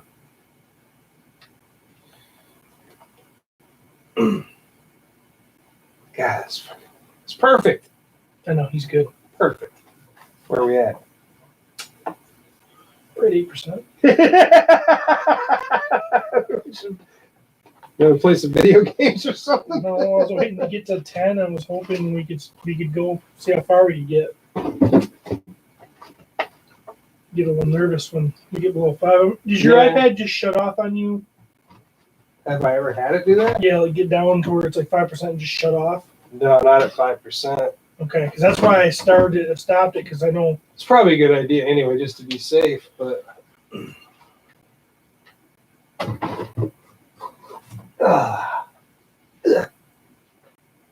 Show off the. It's weird. Like, it's kind of odd that they didn't just use like a regular He-Man. Yeah, regular He-Man. Because they sculpted one almost very, very close to what we actually had. Yeah. It's just the underwear is a little bit different. I mean, it's all a little bit different. Like, even you can tell like this is even That's different. sculpted. Yeah. Yeah, there's like a gap between his pectorals. Yeah, it's really deep. And that head, God, sure got discolored. And you can tell that underneath the hair there, it's that the skin color or whatever, the flesh tone, the Caucasian flesh tone. All they had to do was like make a different arm here and here. That's all they had to do is put different arms on. Look at that. That's so weird. Look at that chest gap. Little pluggies on his feet. He wants to hold a beer. I told you he's totally holding a sausage. Well, I was gonna go wiener with it, but you know, it is like a large, like pickled bologna. You ever eat pickled bologna as a kid? How about now? I would. Would you? I do like pickled bologna. I haven't had it in a long time. Would you get cracker and cheese and some pickled bologna? Hell yeah. Oh yeah. Oh yeah. That sounds fantastic. He says Beastman rules. I Man at Arms with mustache is the only way to go. Holding a sausage, indeed, man. Polish sausage. Pickles coming up a lot. Yeah, I'm telling you. And this sure came up earlier. Whew. I'm telling Did you barf? Oh no. Well, I guess. You said they came up, so I thought. Right? No. It came down. Came out. I told him. I said it was like I sat down for a number 2, and it sounded like I was going number 1. Oh yeah, that's not fun. Like a heavy number 1. Yeah. And I'm at work, right? So it's like, like just in hell. That's the worst. And then like, okay, I'm done. Like, and I go back to work. And not more than 20 minutes later, I'm actually on my walk back to my station because it's kind of a far walk. So about halfway through, I'm like, oh God, and it dropped again. And I'm like, I got to go back to work. I can't, like, it's my 3rd week. I don't want to, where's Jeremy again? You know, boy, why we hire this guy? Like, dude, I had 2 pickles at lunch and I drank the juice. And it killed me for life. We're at 9%. Say we get back on and we do. I want to play that game through that thing, but maybe we should wait till the next episode to do it. Well, you want me to look at it and see how long it is? I mean, it might not even be long. We could do it off the air and just say what our results are, or would it be funner to see us? As we do it, yeah. The questions though. Just says let's start. I'll just see what. Okay, so it's got 8 questions, and you basically select what you would do. Why don't we come back and do that, and then do the mini comic? Well, we could.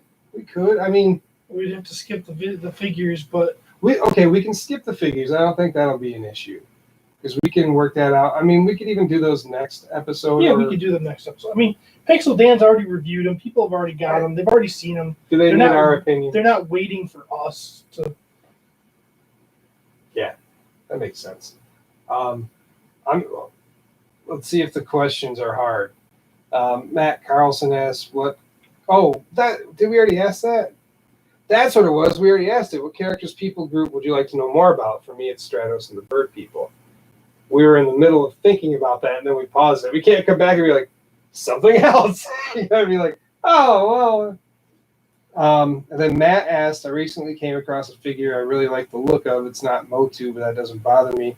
Are there any figures you guys have that display well with Motu but are not Motu?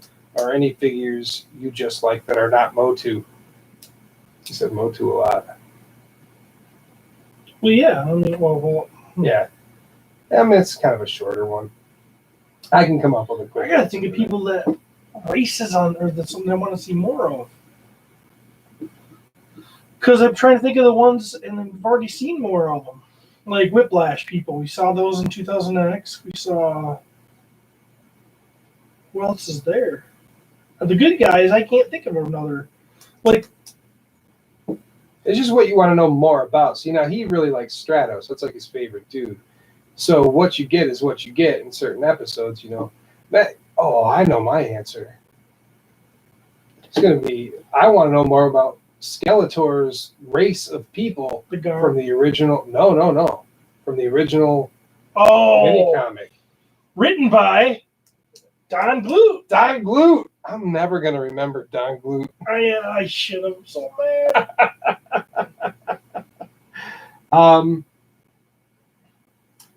And what character do you have the most versions of? Is it He-Man or Skeletor? Oh, if it is He-Man or Skeletor, what's the next one with the greatest number of versions you own?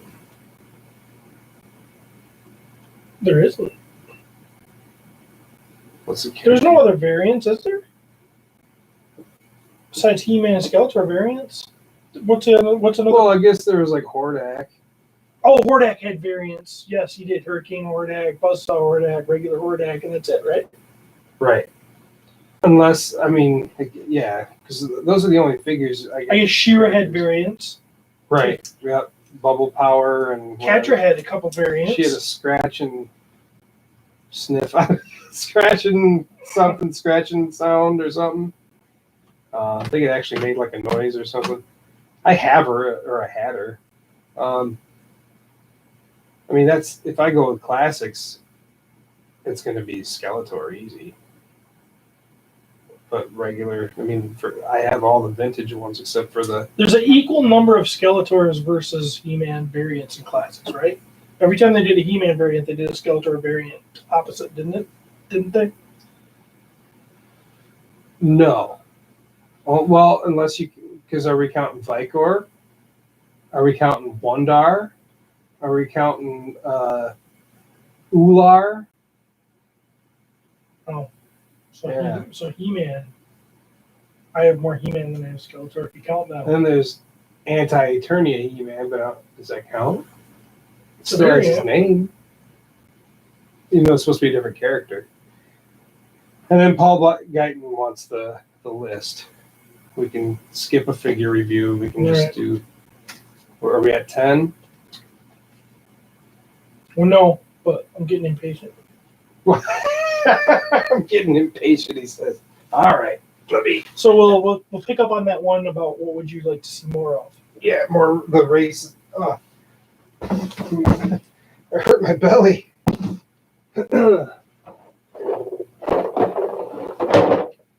We can do this.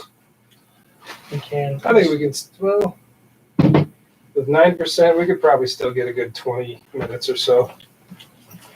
That's where we'll just go until it says 1% and then save it.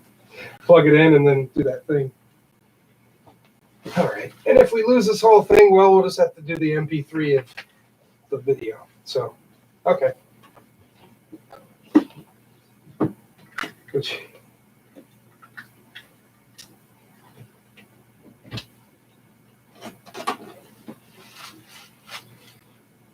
Keep that handy just in case.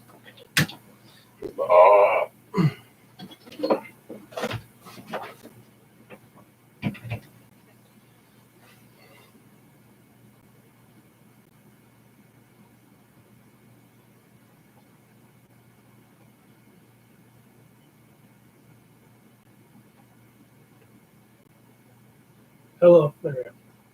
Okay. All right. Okay, so races I'd want to see. Okay. So ever since the 2000X cartoon, I've wanted to see the Anwar Gar.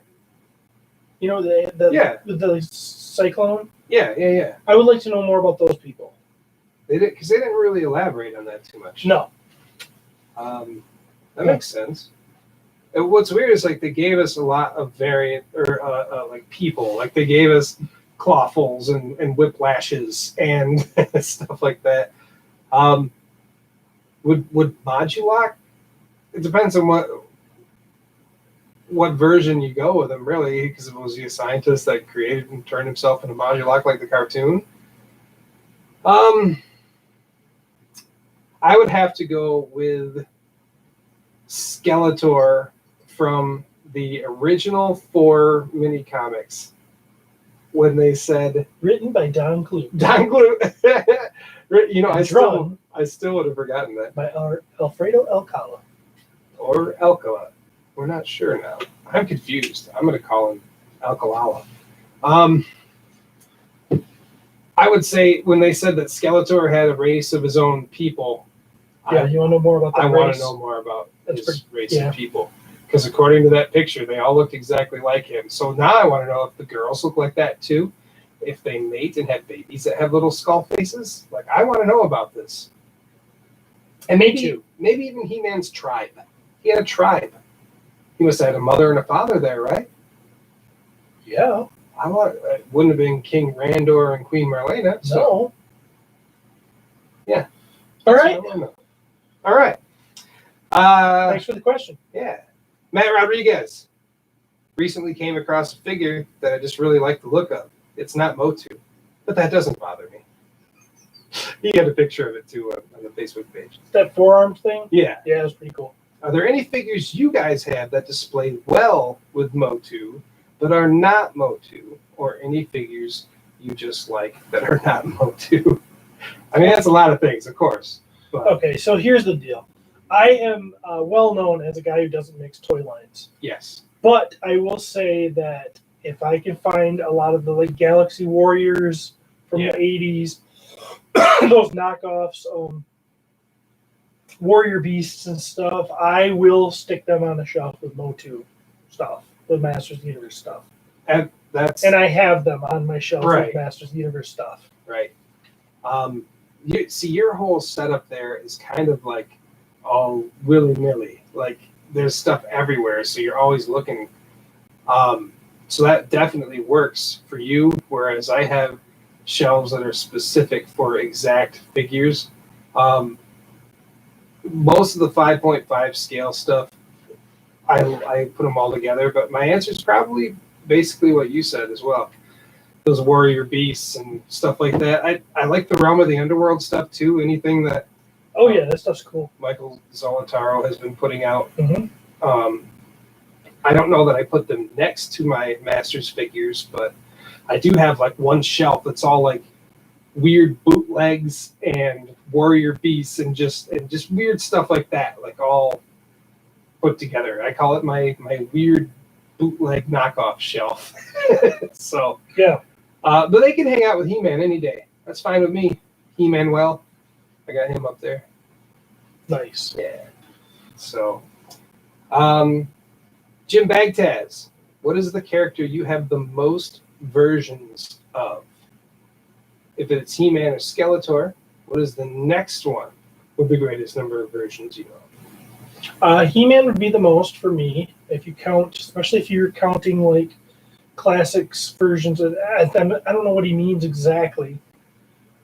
Like, what if it was like your entire Masters My entire collection? collection, it would be He-Man because I mean, there's Ular, there's King He-Man.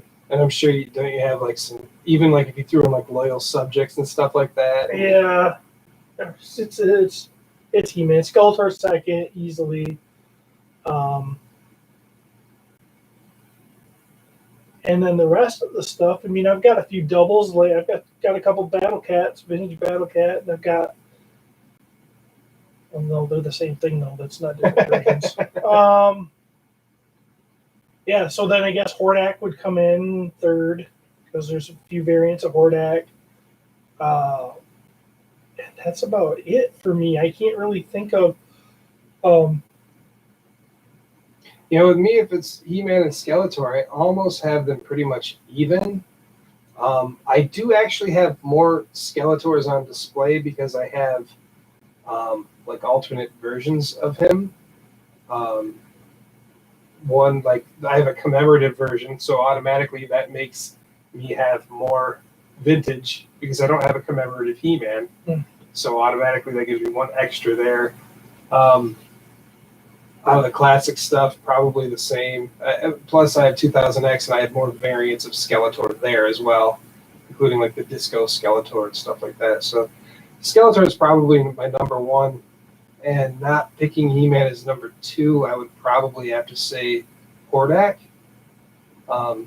Just with the various ones that we got through classics, and then the 3 vintage, and Spirit of Hordak, yeah, yep.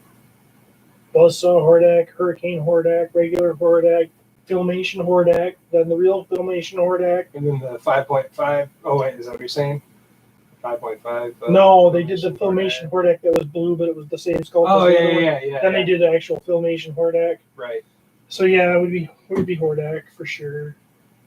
Yeah. Okay. Cool. So the main guys. Yeah, I mean, I don't really have any like.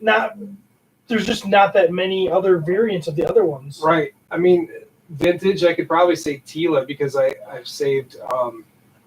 I was gonna do some customs on some, but then as I looked at them more, I got one with brown boots, one with like auburny red boots, and then they have different hair colors and different. Yeah. I mean, it just keeps going and going. Like Skeletor got half boot. Skeletor got peach cheeks. yeah. Yeah. You go from different countries and stuff like that, or just different paint jobs, and it's easy to keep. A couple of Fistos. There's a Malaysian Fisto that has blacker boots. There's I have that one. Yeah. Yeah, I was gonna get rid of him, and I went, wait a second, this is a legit variant, so I gotta keep him now. I mean, not a variant, I guess, but just paint options are different. So cool, Jim. We want to know what yours are. And then this one is fun. I like this. We're going to do this. Paul Guyton says, I'd love to hear you guys fill out this personality quiz on the air. You don't have to sign up for anything. Just choose no thanks at the end. I got Evil Lynn. So I'm going to click on this. And it says, which He-Man character are you? Would you like to go first, or you want me to do this? I'll go first. You go first? All Get it done. So I'm going to hit start here. Mm-hmm. And you just have to answer the questions as they go along. You find a dollar bill on the ground. What do? Give it to a friend. Give it to a homeless person on the side of the road. Put it in your pocket and go spend it. Leave it on the ground for fear of it blowing up. $1 is not that much money. I am definitely putting that in my pocket to go spend it. There you go. Second question. What is your favorite color? My favorite color is blue. Okay. If you could have magic power, what would it be? Freeze, fly, strength, invisibility, lightning. Strength. Yeah. Strength is always the best. Okay. What is your favorite time of the day or year? My favorite time of the year is fall. Mm-hmm. Oh, wait. That's day. Okay. Here are my choices. Winter, lunchtime, night, day, spring, summer, fall. So I'm going to say fall. Winter, lunchtime? Yeah, that's weird. Okay. I should have said lunchtime. Yeah. Someone asked you to keep a secret. What do you do? Write it down. Tell everyone, write down a journal. Use it for blackmail. Spread different versions of the secret. I am a very good secret keeper unless I accidentally screw up. Like I never choose to tell a secret. Right. So you're not really a good secret keeper, but Well, you have good intentions. There's a couple secrets out there, big ones that I've kept pretty good and I'm proud of myself for. So Okay. I'm saying I keep it. I keep quiet. You're the guy I'm going to talk to then. All right. Except if you get drunk and loose lipped or something. Yeah, that's the danger. And half the time, if I do it, I won't even know I did it. Right. What do you do with your spare time? Eat, obviously. Help someone, sleep, make a plan to rule the world, work out. What's spare time? I'm going to say eat. Where do you want to live? Castle Grayskull, the Palace, Forest, Crystal Sea, wherever there is food and a bed. Snake Mountain. I want to live at the Palace. Okay. It seems nice there. Sure. Pick a word that describes you best. Shy, kind, scared, adventurous, athletic, talented, or evil. Oh, man. None of them, really. Oh, wow. You're a little shy, though. Yeah, You're also talented. I don't know about that. I'm just going to go shy. I Okay. don't know. Who is a better president? Is that part of it? Wait, what happened here? Join our email list and receive Okay. super fun quizzes. Don't worry. No thanks. I'll just say no thanks. Okay. I'm He-Man. He-Man, nice. Yep. Oh, you're a friendly and always willing to lend a hand. You're an individual who isn't afraid to grow and change, taking on whatever challenges life sends your way. You're also a fun-loving and inspiration to the people in your life. Oh. All right. So I now am going to do the same quiz. Which He-Man character am I? I'm not going to sign that thing. Let's start. I find a dollar bill. I am definitely going to put it in my pocket. I think most people would do that. My favorite color, I don't have green on here. It's not my favorite color, but I really like green lately. Goodness. Rainbow. That's a lot of colors, though. Well, it would normally be black, but lately I've been in kind of a blue mood, so blue is fun. If I could have a magic power, although I would really like strength, I believe. I have so many dreams about flying, and it's so fun, even though it hurts my stomach. But I'm going to go fly. Favorite time of day, or it's just my choices. Winter, lunchtime, night, day, spring, summer, fall. Lunchtime is fun, but I would have to say fall. That's my favorite time of year. Someone asks you to keep a secret. What do? Tell everyone, write down a journal, use it for blackmail, spread different versions of the secret, or keep quiet. Since everybody's listening, I think I have to say keep quiet. I wouldn't use it for blackmail. That's not right. And I don't tell everybody, so I don't spread. So yeah, keep quiet. What do you do with your spare time? Eat. I mean, duh. Eat, sleep, make a plan to rule the world, work out. What's spare time? Lately, I haven't had a lot of spare time. Although it's probably eat, but I'm going to go with spare time right now because I honestly don't. You're going with what's spare time? Like, you don't have any. Yeah. Where do I want to live? Castle Grayskull, the palace, forest. Wherever there's food and bed. That's kind of been like where I am. Like that's how I've always kind of lived. Is like wherever there's a food and bed, I'm good to go. So pick a word that describes you best. Shy, kind, scared, adventurous, athletic, talented, or evil. I'm not shy anymore. I used to be. I am kind, I guess, sometimes. Yeah, kind, I would say that one. Yeah? For you? All right. Kind. Calculating results.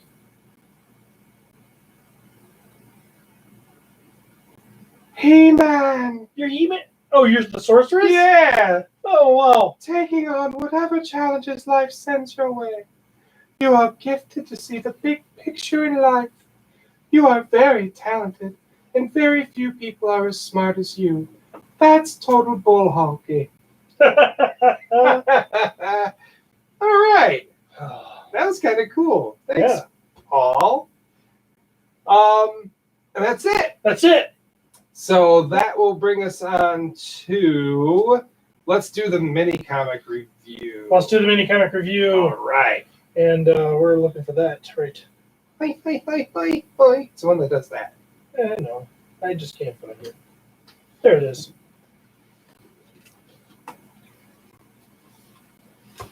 All right. Full disclosure, we're having battery issues with our iPad. This is going to be a speed run. Is this what we're on? The Warrior Machine? Yeah. Okay. So here we are. We have the Tower of Power and Dragstore and, Extendar. I should have said his name. Dragstore and looks like Grizzlor, but he's hiding behind the words that says the Warrior Machine. Oh, yeah. And there's He-Man swinging his sword at the bad guys. And there's Castle Grayskull in the background. Looking like his dentures are messed up again. Yeah. This is page 689. of the Dark Horse mini comic collection. If not, get yourself the Warrior Machine mini comic and read along. Okay. So we have, who do we have in here? Well, we got Dragstore, which is like a vroom vroom dude. And we have Extendar. It looks like, how are we going to do this? Who do you want to be? I don't know. I guess I'll try Dragstore, and you can try Extender. Yeah, I think that'll make sense because it looks like Extendar and Adam Talk and stuff. So yeah. So I'll be Extendar. All right. As thunder rumbles far let's start that over because I messed that up. As thunder rumbles far off and storm clouds race across the Etherean sky above the Fright Zone, Hordak works feverishly on his newest invention. One that will make the evil horde an unbeatable force, even to He-Man. Mighty Hordak, there are so few of us who have real strength. How can you mount your invasion of Eternia without a large force? By turning a weak little sop like this one here The Warrior Machine, into an awesome warrior of brute strength instantly, the miserable wretch won't have to pump an ounce of iron. That's what he says. with one jolt. Oh, wait, this is you. It looks like it's because it's yellow. They messed up. I would say that you're right. You would say it, and then I would finish. Yeah, but look at the bottom one. It says, "I can create a creature like." Yeah. So anyway, with one jolt, I can create a creature like Dragstore. Woo-hoo. And just like this, we see a guy, boom. Yep, turns into Dragstore. It's just this normal-looking dude. Boom. Yep. He's more than a warrior. He's a monstrous speed machine too. Within seconds, Dragstore can transform from man to vehicle, and then streaks out of the Fright Zone. He's perfect. My experiment has worked better than I could have dreamed. Soon, thousands of Etherean peasants will be turned into fearsome bionic warriors. But first, I must show off my work. It's too good to keep secret. Grizzlor, Leech, off to Eternia. All right. Meanwhile, the citizens of Eternia enjoy the festivities at the annual Eternian Games. Come on, Adam. This is really boring. That's Extender. That's Extender. Okay. Come on. There's nobody really strong or fast competing this year. Where's He-Man? I suppose he had other business today, Extender, but Who's that? I've never seen anybody so fast. I've never seen a human that fast. And look at that. There's like this Olympian type game going on, and then we see boom, Dragstore comes in. So, wow, he's great. What? It's just, the Tower of Power. I didn't. That's interesting.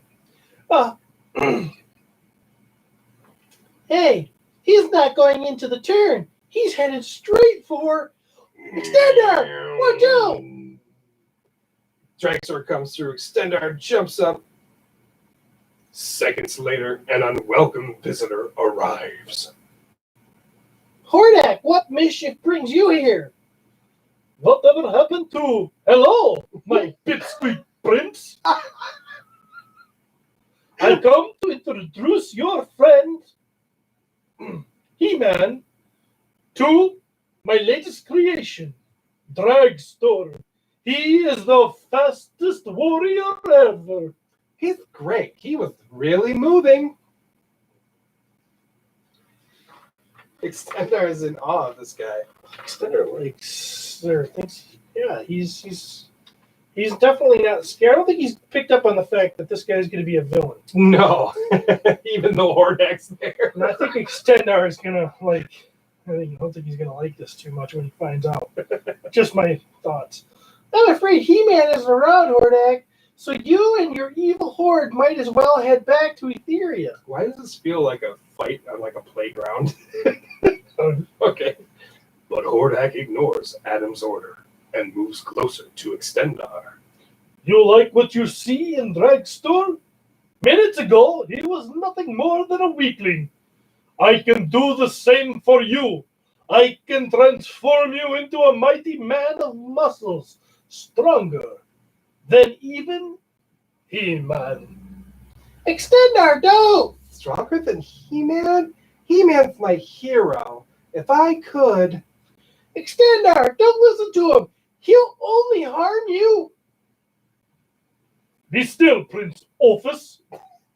I'm going to help him, Ophis. and you can't stop me. A fearsome flash of light, and the evil horde disappears. I have to save Extendar, and his hero is just the one to do it. By the power of Grayskull, I have the power. Even as He-Man races to the portal to Etheria, Hordak begins his fiendish experiments on Extendar.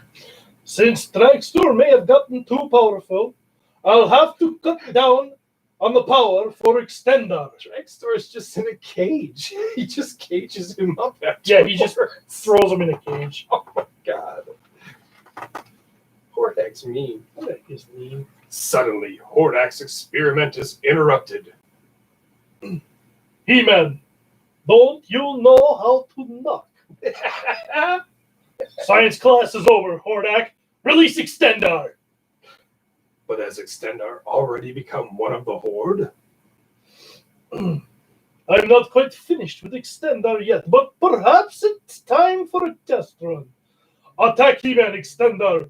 Your might is greater than his. Just utter the words. Those are the words you gotta tell him. That Oh, I'm sorry. That's all right. Just utter the words. I am Extendar, Tower of Power, and you will be unstoppable. Extendar, stop! It's me! Extendar! It's He-Man. Look at me! Now, Extendar! Now, just say the words! I am Extendar, Tower of Power. What? But nothing happens. He-Man stops Extendar easily. How could this be? Look in my eyes, Extendar. Do you recognize me? Do you recognize me? He-Man, help me! Hordak tried to turn me into a horrible creature. You meddling fool, He-Man! You've destroyed my experiment! Now let me return the favor by destroying you! Looks like I'm going to need your help, Extendar, in fighting off the evil horde. But I'm so weak. How can I help? The words Hordak taught you, use them. Ambush them! And as the evil horde attacks, I am Extendar, Tower of Power! Extendar undergoes a startling transformation. His mechabolic limbs, a result of Hordak's experiment, suddenly shoot out. Extendar is towering above the rest. I can feel the power coursing through my body. Oh, yarg. Bound on Extendar. I'm twice as strong as I used to be, not to mention almost twice as tall. Almost. I mean, all right, he's not very confident. Extendar reaches out to take on the horde. Nice try, guys. Hordak, help! Aye! I'll whip this tall traitor myself. Hordak sends a lightning blast streaking toward Extendar. Extendar's robotic neck goes to work. That was almost close, Hordak. But thanks to your bodybuilding work, I can get just close enough to reach you. Don't be a fool, Extender. I gave you no more than a taste of the power Dragster has. Run He-Man down! No! It's okay, Extendar. I'll handle this one. With one mighty swing, He-Man trips up Dragstore and sends him careening into a crash. We're down to 2%. Yeah. So close, so close. We're on like the last 2 pages. Here, right here. We're gonna do it, man. We're gonna do it. We're still getting an hour and a half out this bitch. Hell yeah. I need a sip of something anyway. I'm like killing my voice. See, you get it? Like Extendar was weak at first. Hey. And then he gets strong, you know. Ah! Oh, yeah, I see it.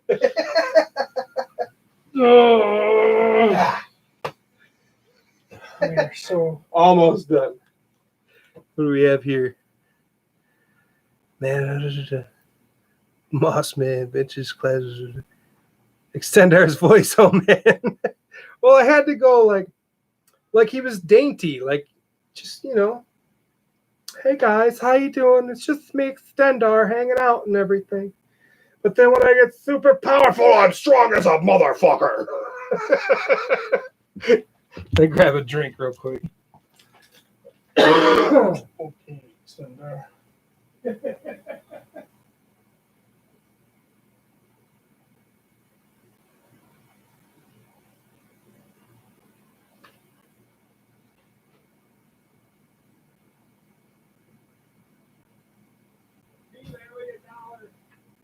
What? Oh. Oh. I gotta tell That was you, awesome. I don't want to dig through his money and get myself change. So I'm just gonna steal from him.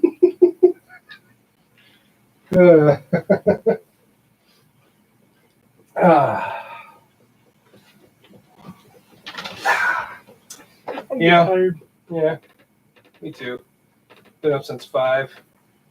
It's no fun. My kid was sick, so she was like, I want to sleep in your bed tonight, Mom. So Laura says to me, well, Jeremy, you can either sleep on Lily's bed or on the couch. I'm like, oh, I don't get a choice? I don't get to sleep in the bed? So, couch it was. Couch it was. Then I just had dreams about being late to work. That's no fun. But I made it. I made it on time.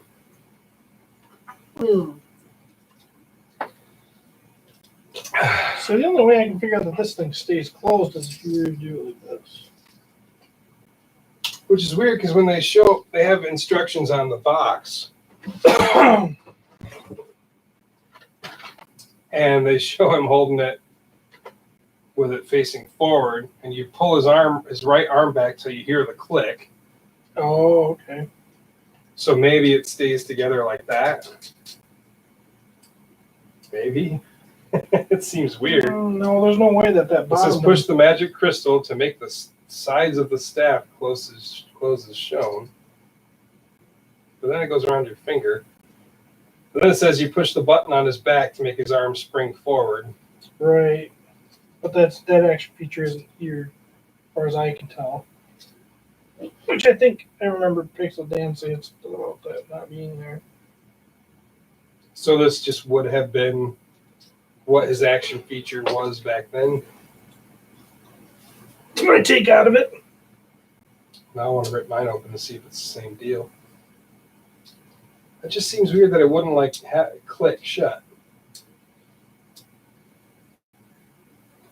I mean, if you display it, you're going to want it open regardless, but I guess it's not shut here either. He's so happy looking. Yeah, he's a happy fella. I don't blame him. He's got vac metal.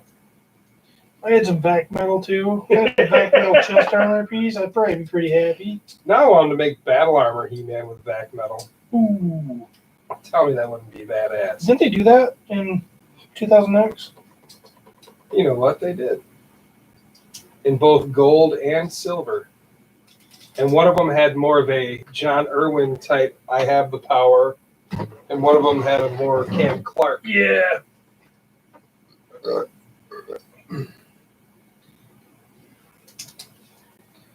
I think if we get up to like 5 or 6%, We can finish this sucker.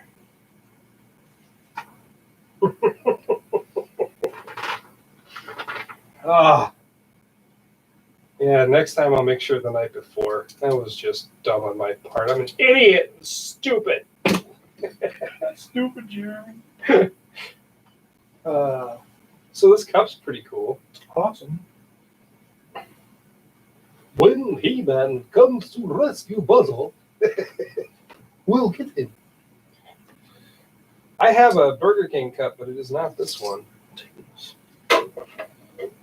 Oh yeah, good call.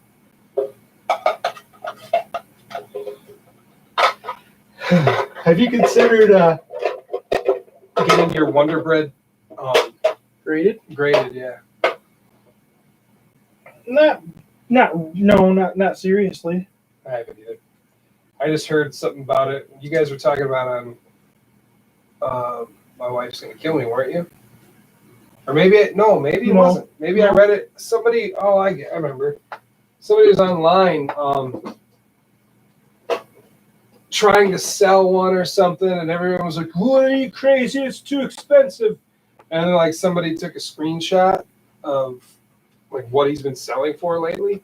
Yeah. It was everywhere between like $600 to $800, and they're like, "Whoa! Like, consider my words eaten," basically. And then somebody was like, "You should get him graded and this and that." And I'm like, I wonder if I should. What I was gonna do a sneaky You have thing. to have those. I heard you have to have those weapons. Do you have them? No, not those exact. Not all of them. I think you got to have two of them. The sword and the axe, maybe. I don't know.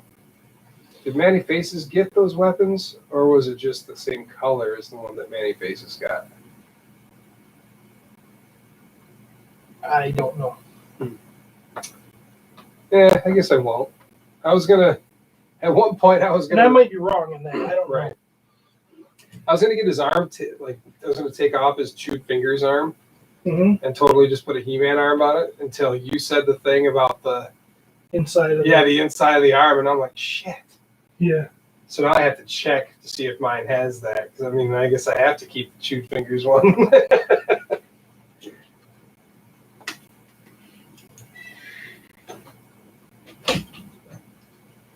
La la la. Oh, let's see what else is going on over here. I don't want to sit on my sweet new puzzle. Want to see the picture on the puzzle?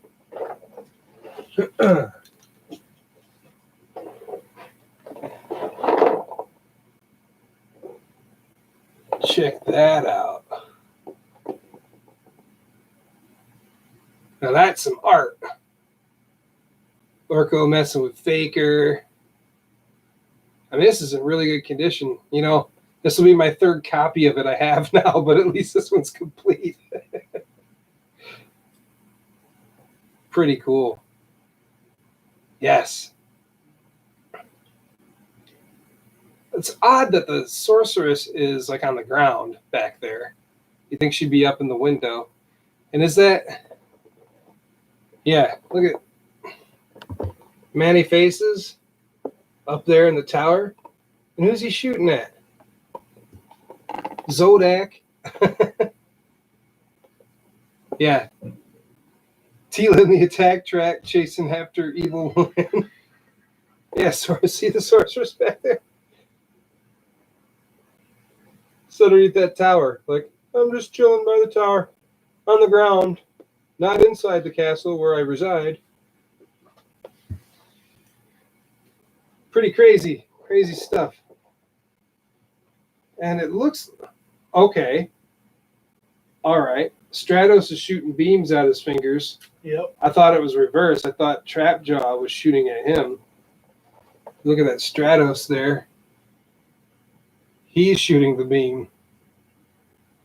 I can't hold that straight for the life of me. It's all wobbly. Zodak's getting shot at by Manny Faces. I do like the gut punch with the head from Ram Man. Some cool stuff. Classic art. And in the back lets you know who the people are. Pretty neat. What's that one? Number 6. Point Dread. No, that makes sense. Point Dread. He says Beastman feels like he ate some pickle juice there. Wouldn't that suck? Say you're on the battlefield, right? You're in the juice. The results of said pickle juice, you know? What if you had to take a dump on the battlefield? Like you're in the middle of a fight. You don't want to do it because then you're going to forever be known as Dump War. But what if you can't help it? Like, what if you're fighting and you shit them? Mm-hmm. Like, what happens then? I mean, does the other guy, like, keep fighting you? Or are they kind of like, ugh, listen, man, meet me in 5. I keep fighting. Yeah. Fight with shit. You might pull a stink, or maybe you can use it to your advantage. Maybe? Oh, God, that'd be hell. That's just hell. Not fun. He says, I say you just do it, man. What are people going to do if you still win? Who cares? Like, dude, I kicked Skeletor's ass and I shit my pants. Where are we at? 3. Oh, it is charging, right? Yeah. Takes a long time. If we get to 5, we can finish this. Yeah, if we get to 5, where do we leave at? We're on our last page. Yeah, no. Then we got to play the music. Once we get the music done, we can plug it back in and then What? you can post or whatever you got to do to put it in Dropbox. Dropbox.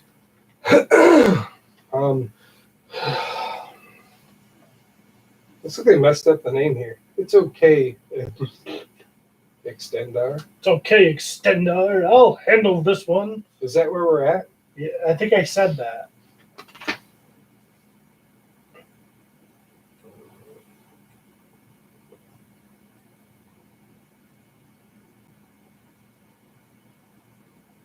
Do you remember? I'm pretty sure I said Okay. that. I'll take your word for it. Yeah, because it seemed like the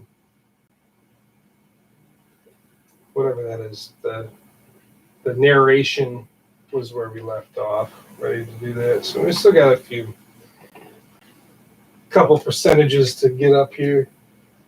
And make sure I don't forget this when I leave.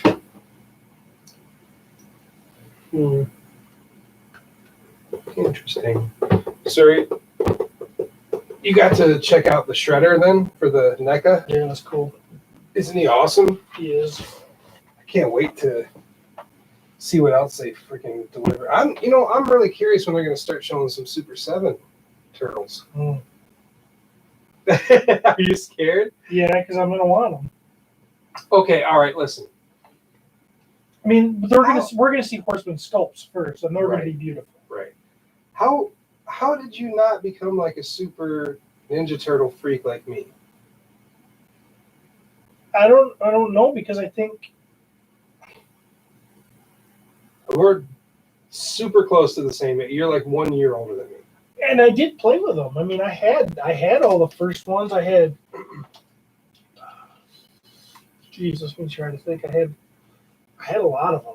Rat Trap. I had Leatherhead. I had Rat King? Rat King. Sorry. Yeah, Rat King, Leatherhead, Ace McDuck, Ace Duck. Ace Duck. Sorry. That's okay. I'm just going to correct you. I mean, all the turtles, Splinter, Shredder. Never had a foot soldier. So Never guys are had, going for a little bit now. never had April. Trying to think of other ones I had. I mean, I had the Sagi Jimbo. I had the motorcycle that had the garbage can on the sidecar. Oh yeah. Um, So you had. That's just weird that like it didn't translate much, at least, into your adulthood at all. no, I've always liked them. I mean, like I drew that behind you. I mean, you know, I've always been a turtle. Right. I always liked them. I think the Ninja Turtle 1990 Ninja Turtle movie, or is it 89? It was 90. 90. I think that's the only movie I knew I could recite from beginning to end. I can't do it now, but I could start in the credits and or when the credits are rolling, they're walking through the sewers. I could do it all the way there. I watched it so many times. Same here. But and I was okay with Secret of the Ooze, and then after that, I totally lost it. Turtles in Time, I thought was dumb. Yeah, I remember even like coming home from that movie and being like, man, what the hell was that? Mhm. There's like no good bad guy in there, and they had Casey, but all he did was babysit. There's no like, oh hey April, remember when we dated 2 movies ago? Yeah, And then I just disappeared in the second movie. yeah. There's no Kino at all. Okay, what happened to Kino? They're like best buddies, and now he's not even there. Yeah.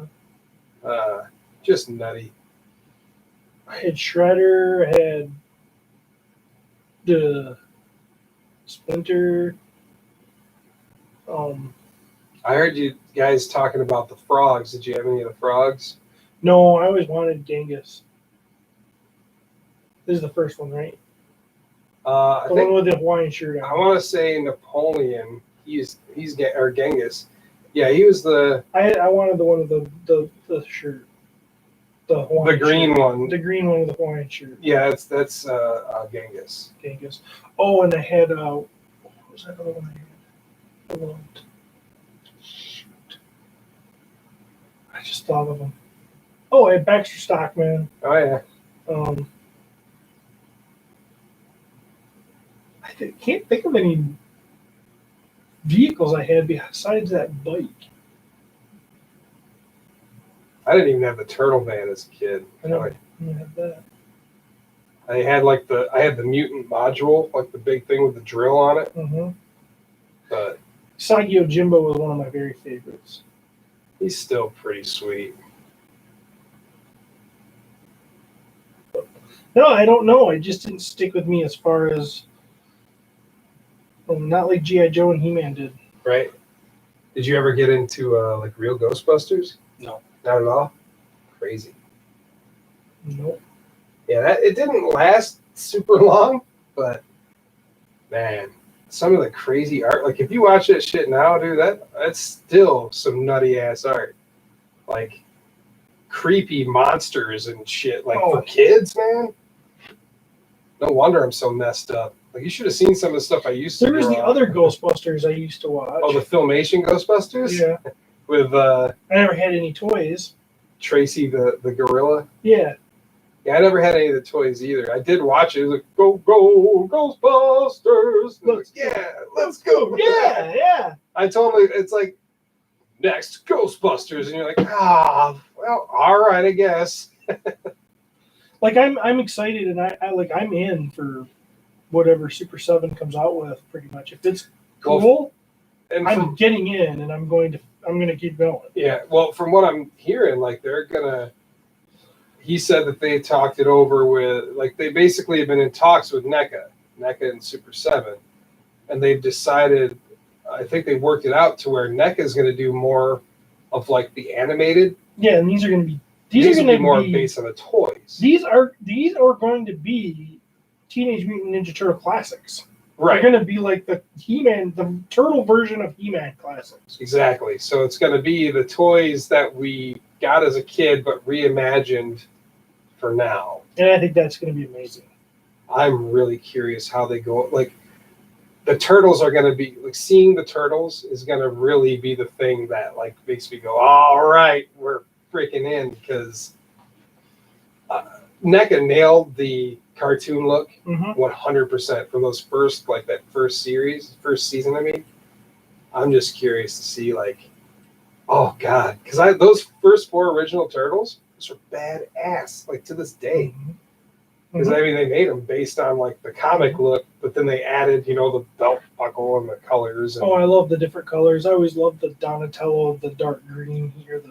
oh yeah, right, the different color skin. Yeah, he Yeah. had like the olive, and you have Mikey, which was like kind of like your normal green, and then there's like the sort of foresty green was Leo, and then Raph was light green. God. I never forget Michelangelo was Chris Middlecamp is who put me on to Turtles. He was like, "You're gonna Ninja Turtles," and what? And then I saw him at the store, and I got Michelangelo. It's probably when Michelangelo was my favorite. He's the first one I got. Michelangelo is just like, he was the cool dude, man. He's like, whatever, and just wanted to. Well, what was, in my opinion, there's no weapon cooler than nunchucks. Well, that absolutely, that too. I remember as a kid, I'd always like make nunchucks, like find ways to. And then I would- and hurt yourself trying to. Oh yeah, real bad. Taking like these like sticks, and then I would like duct tape rope, and swing around for a while until the end flew off, and it sucked. And yeah, nunchucks were awesome. Yeah, Turtles, man. Oh, good stuff. 4%, almost at 5, and then we can do this. Some good Turtles talk though. I love Turtles. They're fun. I love to them draw so them. much. I like. There's a guy I just started following on Instagram. I think he's a legit like comic artist and stuff, but he's got some really like some He-Man stuff that he does. But like he did like a Muckman, like a vintage looking Muckman with like the slime coming out of his face and stuff, and just phenomenal. Slash and Slash, I had Slash. did you have And Slash? I had Metalhead.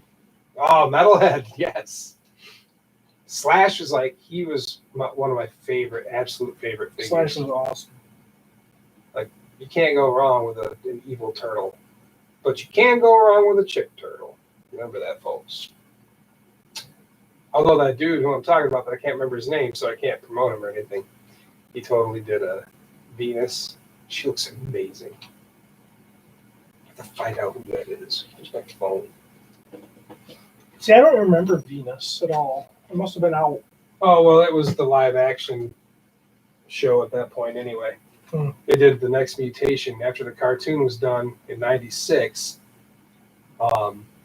They did a live action. Basically, I think it was supposed to be, I don't know if it was supposed to be canon to the cartoon or its own thing or what. Anyway, but that's when they introduced the freaking chick turtle, and nobody liked her. It was weird. They also determined at that point that they weren't blood brothers, that they were instead like all different, they weren't different species at that point like the new cartoon is, but they weren't blood brothers. Do you still keep up on the new cartoon? I don't watch it as it airs, but I have actually watched every episode so far, and I enjoy it. Yeah. It's not like I don't, with the one that came out in 2012, I was like Saturday mornings, like getting up and like watching it because it's freaking amazing. This, I'm like, I'll catch it on demand in a little while or whatever. But I mean, I think it's fun. I don't know. I don't think it deserves the hate it's getting, but I get it. People don't like change, man. People are going so far. It's an abomination of turtles. Well, if you ever read the original comics, there were artists that there was like an abomination within that series. So I don't know. Oh, here it is. Daniel M. Chavez. Is that right? Yeah, picture of Venus he did.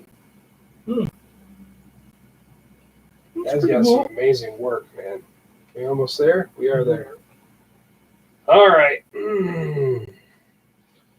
Oh, here's a Zorko. Oh, I like that. Yeah. So Daniel M. Chavez. Find him on Instagram. Super, super good. All right, let me take a big chug of lugga. We're gonna do this, guys. I got to spend some time with us. this time. There we go. So I'm starting, right? With one mighty swing. Yep. All right. Ready? Yeah. With one mighty swing, He-Man trips up Dragstore and sends him careening into a crash. Oh. Hordak's gonna ambush He-Man. Gotta stop him.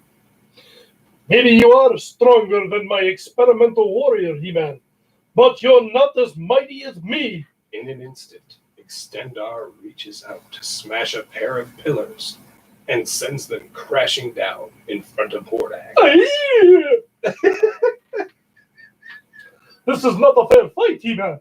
We will meet again after I have my machinery. After I have my machinery to create a new force of fighters.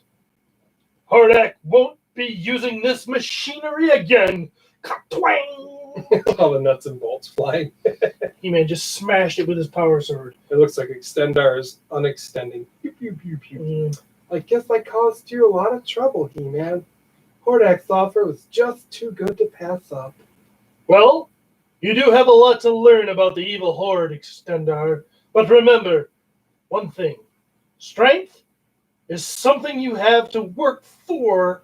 It can't just be given to you. I know, but I just wanted to be like you, He-Man. Everybody wants to be as strong and heroic as you. Just be yourself, Extendar. That alone is a pretty heroic thing. End. Wow. That's done. Yeah, that's not very good. I don't really like that one. No, and it looks like in a few spots, like maybe they were going to call him something else, Extendar, because like Extendar is written like way different than the other like font you see there, and even where was it? Right? Oh, it was over here. Anyway, I don't know. yeah, it was written a couple different ways. Like I don't know if there's a different name, but anyway, I don't know. Extendar is kind of lame. I actually really like Extendar. I don't know. Figure. I don't know. Just, And it's probably because it's the last He-Man I ever got. I probably See, told you that before. and I never had him as a kid. Yeah. I found out about him like in the early 2000s when the new cartoon came out. So Yeah. it is what it is. It is what it is. Extender does have a spot in my heart. But I'll tell you what. It's time for us to quit. We have to quit. We have to quit, but it was fun. It's always Um, fun. Be sure to be our Patreon supporter friends. The people watching tonight definitely got a good show. We had a couple pauses and we got to interact and have some fun and talk about some things we normally didn't. So I don't know how you're listening to us, but make sure you check out our Facebook page. We have a page and a group. Instagram at The Pot Universe, Twitter at The Pot Universe, YouTube at The Podcasters of the Universe. And if you are a Patreon supporter, you will automatically get our live stream each time we do an episode.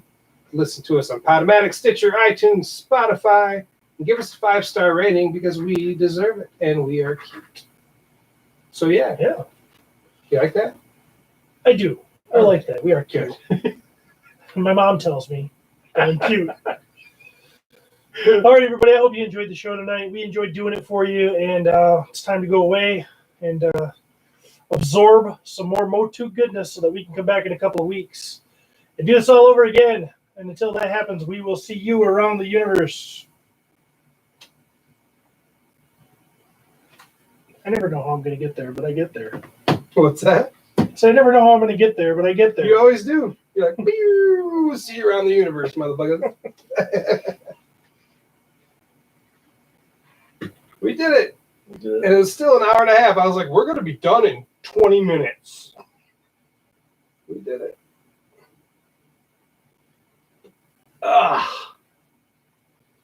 This old mop.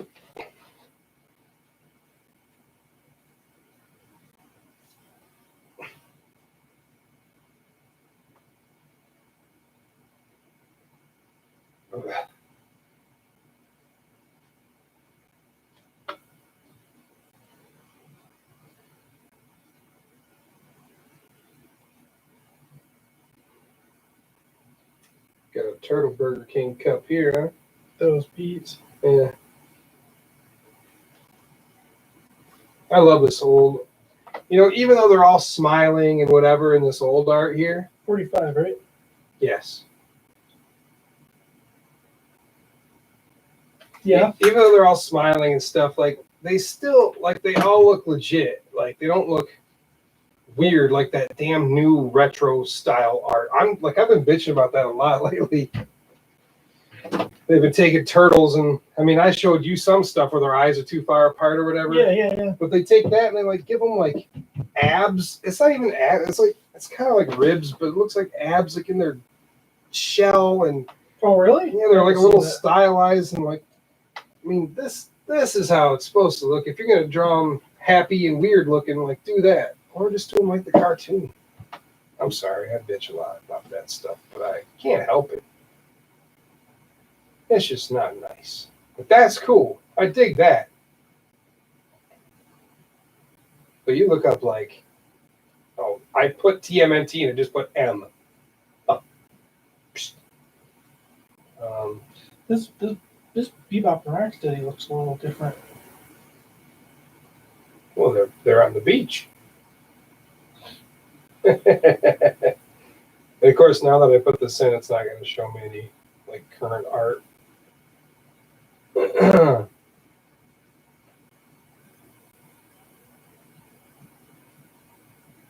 Yeah, I want to find some with the abs and crap in it. I guess I probably won't. Maybe if I put what the hell is that?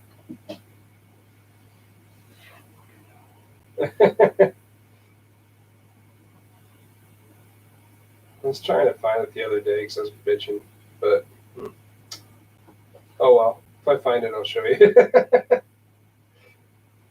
It's just not good. They I don't know. Somebody did not look at the old art very well and try to replicate it. They just kind of did their own stylized take, and now that's the way the turtles look if they ever do anything vintage. Whereas I want them to look more like that, Yeah, that's That's badass. That's That's like badass. from the first, that's from the intro. yeah, that's from the intro. Oh man, Michelangelo looks so cool in that shot. He just Yeah, God, and they didn't use that. They used that particular art company. I think it was made in Japan for the first season. And then after that, it was like it started getting they started getting downgraded. really cartoony. For the first season, you think? Yeah, I believe it was Yeah, just for the first. Because I thought they season. lost that line in their face really quick. It was through the first season they had because it was when they first had it. It was just like it's only 5 episode Mhm. season. So like Oh, the season is just the intro of that movie. yeah, The basically first 5 yeah, yep. episodes. Yep. That's what they released first to basically see if it would work. And I don't even think it hit right away, but then they showed it again like a year later, maybe, or something. And that's when it was like, boof. Kids latched on. Hmm. Yeah, now I want to go watch that whole series. I watched it not that long ago. Or a season. Yeah, here, this is what I'm talking about. They make them all like long and lanky. When was this kind of art? That's recent. Like that's their new retro style art. Supposed to be vintage looking. So now in any promotional stuff that they do for the vintage show, they use that type of art for it. I could do better than that. You know what I'm could do better saying? than that. Yeah, it's fucking bullshit. Like this right here. Yeah, it's not the best art in the world, but this is better than that art, Well, it's more true to what it was. Right. If you're promoting that look with this art, it doesn't fit. That's what I'm saying. Yeah, they are. They do have way longer. They're like long and lanky and like look at the shell. Like there's like Yeah. like some sort of muscle. Yeah, they should be segmented. It looks like they use their shell to give them pecs, and Yeah. that's not how it looks there. No. Now they kind of did that with the 2003 cartoon a little bit, but that was that look. No, that's a That- different style. Yeah, it's a that different was style. that It's a different whole- style. yeah. Let's see. I don't like this. No. And I've been like nobody bitches about it, but I've been starting to bitch about it in my turtle group. And like there's a couple other people that have latched onto it. And like there's a TMNT Facebook page and they'll post something and I'm like, And I'll bitch about it, and then I got a couple other people that are bitching about it too. I don't even know. Are you guys still watching? No, I don't think there's anybody there anymore. Oh, well, Matt lasted till the end though. He said, "Thanks, guys. Fun way to kill time." Well, up in northern Michigan for work this week. Well, shit, he should have come and been on the show. Freaking crappy. Look at that crap. That stupid crap. Ugh. Barf. All right, end stream. Bye.